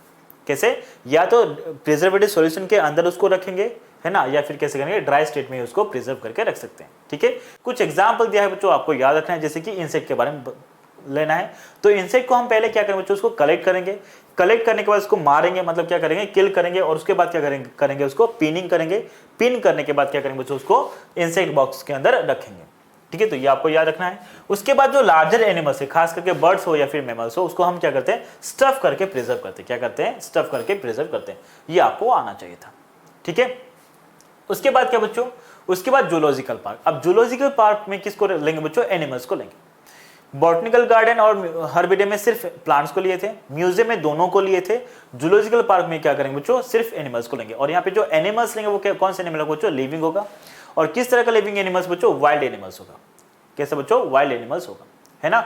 और यहाँ पे हम क्या करते हैं, उस वाइल्ड एनिमल को हम ऐसा कंडीशन प्रोवाइड करने की पूरा कोशिश करते हैं जो कंडीशन या फिर जो कंडीशन उसके नेचुरल हैबिटेट में हो वो हम करेंगे। और यहाँ पे पूरा ख्याल हम रखते हैं उसका, है ना, उसका क्या करेंगे, पूरा ख्याल हम करते हैं। ठीक है, और यहाँ पे क्या होगा बच्चों, यहाँ पे यहाँ पे उस एनिमल को हम क्यों रखते हैं, ताकि वो क्या हो सके बच्चों, उसके हैबिटेट के बारे में स्टडी कर सके और उसका बिहेवियर के बारे में हम अच्छे से स्टडी कर सके। ये आपको याद रखना था, ठीक है। तो ये था बच्चों। उसके बाद क्या बच्चों, उसके बाद हम देखते हैं की के बारे में। किसके बारे में, की के बारे में। अभी जो की होता है बच्चों, वो किसके ऊपर बेस्ड होता है, ये ऑर्गेनिजम्स के सिमिलरिटीज और डिसिमिलरिटीज के ऊपर बेस्ड होगा। और ये किससे बेस्ड होगा बच्चों, पेयर ऑफ कॉन्ट्रास्टिंग कैरेक्टर्स के ऊपर बेस्ड होगा, है ना। और ये कैसा होता है बच्चों, एनालिटिकल होता है। कैसे होगा, एनालिटिकल होगा। और इसको हम किसके लिए यूज करते हैं बच्चों, ये यूज करते हैं चाहे प्लांट हो या फिर एनिमल हो, उसको आइडेंटिफाई करने के लिए यूज करते हैं। किसके लिए बच्चों, प्लांट हो या फिर एनिमल हो, उसको आइडेंटिफाई करने के लिए यूज करेंगे। और जो कैरेक्टर्स हम लेते हैं, वो नॉर्मली किस फॉर्म में रहेगा बच्चों, पेयर फॉर्म में रहेगा। और वन पेयर ऑफ जो कैरेक्टर्स होगा वो कैसे बच्चों, कॉन्ट्रास्टिंग कैरेक्टर्स होंगे। और उस वन पेयर ऑफ कॉन्ट्रास्टिंग, बहुत सारे ऐसे पेयर ऑफ कॉन्ट्रास्टिंग कैरेक्टर्स होंगे, और हर एक पेयर ऑफ कॉन्ट्रास्टिंग कैरेक्टर को हम क्या कहते हैं बच्चों, कॉपलेट कहेंगे। और उस हर एक पेयर ऑफ कॉन्ट्रास्टिंग कैरेक्टर में जो दो अलग अलग स्टेटमेंट होगा, जो अलग अलग कैरेक्टर होगा, उसको मैं क्या बोलूंगा बच्चों, मैं उसको लीड कहूंगा। क्या कहूंगा, लीड कहूंगा। अब देखो यहाँ पे होता है क्या बच्चों, देखो ध्यान से। तो मान लो बच्चों, मान लो मैंने यहाँ पे क्या किया, यहाँ पे मैंने कुछ कैरेक्टर्स लिया, है ना। यहाँ पे क्या है बच्चों, हमने यहाँ इसके लिए हम क्या यूज करेंगे बच्चों, हम क्या करेंगे, इन्फॉर्मेशन ले रहे हैं। यहाँ पे क्या ले रहे हैं, इन्फॉर्मेशन, है ना। इससे पहले जो भी लिया था टेक्सोनोमिकल एड, वहां पे क्या लिया था बच्चों, हमने स्पीसीमेन को लिया था। यहाँ पे हम किसको ले रहे हैं बच्चों, इन्फॉर्मेशन को ले रहे हैं। तो मान लो मैंने यहाँ पे क्या बच्चों, यहाँ पे मैंने क्या कहा, सपोज मैंने क्या कहा, यहाँ पे ये लिखा कि वहां पे क्या है, सपोज एक प्लांट का ले रहे हैं, क्या ले रहे हैं बच्चों, प्लांट का ले रहे हैं, ठीक है। तो प्लांट में मैंने क्या कहा बच्चों, वेसल मतलब क्या बोल रहा हूं बच्चों, वेस्कुलर टिश्यू प्रेजेंट होगा या फिर वेस्कुलर टिश्यू एब्सेंट होगा, ऐसे लिखा मैंने बच्चों, ठीक है। उसके बाद क्या किया बच्चों, तो ये क्या हुआ आपका, एक पेयर ऑफ कॉन्ट्रास्टिंग कैरेक्टर हुआ, मतलब वेस्कुलर टिश्यू का प्रेजेंस होना या फिर नहीं होना, एक one pair of contrasting character हुआ। इन दोनों को मिला के मैं क्या बोलूंगा बच्चों, एक कॉपलेट कहूंगा। और वेस्कुलर टिश्यू है ये लीड होगा, वेस्कुलर टिश्यू नहीं है ये और एक लीड होगा। उसके बाद क्या किया बच्चों, इसके बाद मैंने ये कहा कि सीड प्रेजेंट है ना, और सीड एब्सेंट है, ऐसे मैंने लिखा। तो ये भी क्या हुआ बच्चों, इन दोनों को मिला के क्या बोलूंगा, एक कॉन्ट्रास्टिंग पेयर ऑफ कैरेक्टर बोलूंगा। और इन दोनों को मिला के और क्या कह सकता हूं मैं, कॉपलेट कहूंगा। एक एक को मैं क्या बोलूंगा बच्चों, लीड कहूंगा। उसके बाद मैंने मान लो क्या किया बच्चों, उसके बाद मान लो मैंने क्या किया, फ्रूट की बात किया। किसकी बात, फ्रूट की बात किया। सपोज फ्रूट है और क्या है बच्चों, फ्रूट नहीं है, ऐसे क्या बच्चों, थोड़ा सा सुन लेना है आपको, थोड़ा सा सुन लेना है। अब यहाँ पे क्या करेंगे बच्चों, यहाँ पे हम क्या करेंगे, जो आपका हर एक पेयर ऑफ कॉन्ट्रास्टिंग कैरेक्टर है उसको देखते देखते जाएंगे। और एक को हमें क्या करना होगा बच्चों, सेलेक्ट करना होगा, और एक को हमें क्या करना होगा, रिजेक्ट करना होगा। तो सपोज क्योंकि आपने प्लांट किंगडम पढ़ा हुआ है तो ये आपको अच्छे से समझ में आ जाएगा। तो मान लो आपने एक प्लांट को लिया बच्चों, और उस प्लांट को जब देख रहे हो तो ये सारे कैरेक्टर को देख रहे हो। तो मान लो आपने क्या देखा, पहला कॉपलेट क्या बच्चों आपका, वेस्कुलर टिश्यू है या फिर नहीं है, ये दिया हुआ है। तो आपने मान लो उस प्लांट को देखा, और देखा तो क्या देखा बच्चों, आपने ये देखा कि वहां पे क्या बच्चों, वेस्कुलर टिश्यू प्रेजेंट है। तो हमने क्या किया, इस लीड को हमने सेलेक्ट किया, इसको हमने क्या किया बच्चों, मैंने रिजेक्ट कर दिया, क्योंकि हमने प्लांट में देखा तो वहां पे वेस्कुलर टिश्यू था। तो पहला ये आपका क्या कॉपलेट खत्म हुआ। उसके बाद क्या देखा बच्चों, उसके बाद आपने ये देखा कि वहां पे सीड है कि नहीं है, आपने ये देखा बच्चों। तो सीड की बात अगर आपने क्या तो क्या देखा, सीड प्रेजेंट है, सीड एब्सेंट, मतलब सीड नहीं, सीड एब्सेंट, वो वाला कंडीशन क्या हुआ, गलत हुआ। तो हमने क्या किया, इसको सेलेक्ट किया, है ना। तो अब देखो, अगर वेस्कुलर टिश्यू प्रेजेंट है, अगर मैं वेस्कुलर टिश्यू प्रेजेंट है तो वहां पे कौन कौन से प्लांट होगा बच्चों। अगर पहला कंडीशन जब देखना आपने, पहला कॉपलेट देखा, तो हमारे पास क्या क्या मिल गया बच्चों, वेस्कुलर टिश्यू मतलब क्या होगा, वो प्लांट या तो टेरिडोफाइट होगा, वो प्लांट क्या बच्चों, टेरिडोफाइट होगा, या फिर क्या होगा बच्चों, जिम्नोस्पर्म होगा, या फिर क्या होगा, एंजियोस्पर्म। यही तीन हो सकते हैं, यही तीन हो सकते हैं ना। मतलब क्या होगा, यहाँ पे मैं क्या करूंगा, ब्रायोफाइट एल्गी को हमने एलिमिनेट कर दिया, है ना। हमारा पर्पस क्या बच्चों, आइडेंटिफाई करना प्लांट को। कैसे प्लांट को आइडेंटिफाई करेंगे, देख रहे हैं हम लोग। उसके बाद आपने क्या देखो, सीड प्रेजेंट देखा। सीड आपका टेरिडोफाइट में होता है कि बच्चों, नहीं होता है, इसलिए हमने क्या किया, टेरिडोफाइट को हमने क्या कर दिया बच्चों, हटा दिया। किसको हटा दिया, टेरिडोफाइट को हटा दिया। अब हमारे पास क्या बचा बच्चों, आपका जिम्नोस्पर्म और एंजियोस्पर्म बचा है। क्या बचा है, जिम्नोस्पर्म और एंजियोस्पर्म बचा है, ठीक है। अब उसके बाद जब आपने देखा ये देखा कि वहां पे फ्रूट नहीं है, क्या प्रेजेंट बच्चों, वहां पे फ्रूट प्रेजेंट वाला कंडीशन नहीं, वहां पे फ्रूट एब्सेंट होगा। तो वहां पे क्या बच्चों, इसका मतलब आप क्या करोगे बच्चों, आपका एंजियोस्पर्म को भी हटा दोगे, क्योंकि एंजियोस्पर्म में क्या होता है बच्चों, एंजियोस्पर्म में आपका फ्रूट होता है, जिम्नोस्पर्म में नहीं होता। इसका मतलब क्या बोलोगे, अच्छा वो जो प्लांट है वो कौन सा प्लांट है, जिम्नोस्पर्म है। क्या है, जिम्नोस्पर्म। तो इस तरह से आप क्या करते हो, आइडेंटिफाई करते हो। क्या करते हो, आइडेंटिफाई। ये क्या बच्चों, बेसिकली की है, ये क्या है कि इसमें क्या बच्चों, पेयर ऑफ कॉन्ट्रास्टिंग कैरेक्टर्स है, और हर एक पेयर ऑफ कॉन्ट्रास्टिंग कैरेक्टर में से एक को आप चूज करते हो, एक को आप रिजेक्ट करते हो, और जैसे जैसे आप फाइनली पहुंचोगे तो क्या करोगे, आप आइडेंटिफाई कर दोगे ऑर्गेनिज्म को, है ना, चाहे वो प्लांट हो या फिर एनिमल हो, उसको आप आइडेंटिफाई कर सकते हो। ठीक है, और अलग अलग जो कैटेगरी होता है उनके लिए अलग अलग कीज होगा, मतलब स्पीसीज के लिए अलग की यूज करते हो, जीनस के लिए अलग की यूज करते हो, और फैमिली के लिए अलग की यूज करते हो। तो ये था बच्चों किसके बारे में, की के बारे में, और इसका फंक्शन आपको याद रखना बहुत जरूरी है। ठीक है, खास करके किसके फंक्शन बच्चों, आपका हर्बिडियम के, और इसका फंक्शन आपको याद रखना है, इसलिए मैंने उनको क्या बच्चों ब्रैकेट के अंदर रखा हुआ है, बॉक्स के अंदर रखा हुआ है। ठीक है, तो चलो आगे बढ़ते हैं बच्चों। उसके बाद क्या, उसके बाद और कुछ दिया हुआ है, जिसके फ्लोरा हुआ, मोनोग्राफ हुआ, या फिर कैटेलॉग हुआ। इनमें हम क्या करते हैं बच्चों, ऑर्गेनिज्म के बारे में इंफॉर्मेशन को डिस्क्राइब करते हैं, उनके इंफॉर्मेशन को डिस्क्राइब करते हैं। ठीक है, और ये सब को हम और किसके लिए यूज करते हैं बच्चों, आइडेंटिफाई करने के लिए भी यूज करते हैं। किसके लिए बच्चों, आइडेंटिफाई करने के लिए भी यूज करते हैं। ठीक, अब देखो, तो फ्लोरा बेसिकली होगा कि बच्चों एक पर्टिकुलर एरिया लिया हमने, उस पर्टिकुलर एरिया में उस पर्टिकुलर एरिया में जो अलग अलग प्लांट्स होंगे, उन प्लांट का एक्चुअल हैबिटेट कैसा है और उनका डिस्ट्रीब्यूशन कैसा है, उसको अगर हम लेते हैं तो क्या बोलेंगे, फ्लोरा बोलेंगे। तो फ्लोरा बेसिकली है कि बच्चों एक बुक बोल सकते हो आप, उस बुक में एक बुक होगा, उस बुक में बहुत सारे इंफॉर्मेशन होंगे। किसके बारे में इंफॉर्मेशन होगा, प्लांट्स के बारे में। प्लांट का किसके बारे में, कि वो जो प्लांट्स है, वो प्लांट का हैबिटेट कैसा है और वो प्लांट किस तरह से डिस्ट्रीब्यूटेड है, इसके बारे में अगर वो इंफॉर्मेशन लिखा हुआ है, तो उस बुक को मैं क्या बोलूंगा बच्चों, फ्लोरा बोलूंगा। अब मैनुअल का मतलब क्या बच्चों, देखो मैनुअल का मतलब ये होगा, तो यहां पे भी हम क्या करें बच्चों, यहां पे भी हम स्पीसीज को लेंगे। अब यहां पे जो स्पीसीज लेंगे वो प्लांट का भी हो सकता है, एनिमल का भी हो सकता है। तो मैंने क्या किया, एक एरिया लिया, उस एरिया में जो स्पीसीज होगा, क्या होगा, स्पीसीज होगा, उस स्पीसीज के बारे में इंफॉर्मेशन हमें मिलेगा, है ना, और उससे हम क्या करेंगे बच्चों, उस स्पीसीज को हम आइडेंटिफाई करेंगे। क्या करेंगे, आइडेंटिफाई करेंगे। ठीक है, उसके बाद क्या बच्चों, मोनोग्राफ ले रहे हैं। क्या ले रहे हैं, मोनोग्राफ। मोनोग्राफ में क्या बच्चों, किसी भी एक टेक्सोन के बारे में इंफॉर्मेशन होगा, है ना, और ये आपको याद रखना है ना। क्या क्या करेगा बच्चों, वो ये कहेगा कि कौन सा टेक्सोनोमिकल एड किसी भी एक कैटेगरी के बारे में या फिर टेक्सोन के बारे में इंफॉर्मेशन देता है, तो वो क्या होगा बच्चों, मोनोग्राफ होगा। रिपीट कर रहा हूं, फ्लोरा में क्या होता है बच्चों, वो आपको ये प्रोवाइड करेगा कि जो अलग अलग प्लांट्स हैं, उन प्लांट का एक्चुअल डिस्ट्रीब्यूशन कैसा है एक हैबिटेट के अंदर, और उनका क्या बच्चों, उनका हैबिटेट कैसा है और उनका डिस्ट्रीब्यूशन कैसा है, उसको वो एक्सप्लेन करता है ना, उसके बारे में इंफॉर्मेशन रखता है।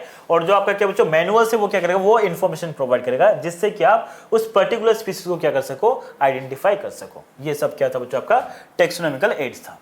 क्या था, टेक्सोनोमिकल एड्स था। ठीक है, तो आई होप आपको ये समझ में आया होगा बच्चों। Thank you so much.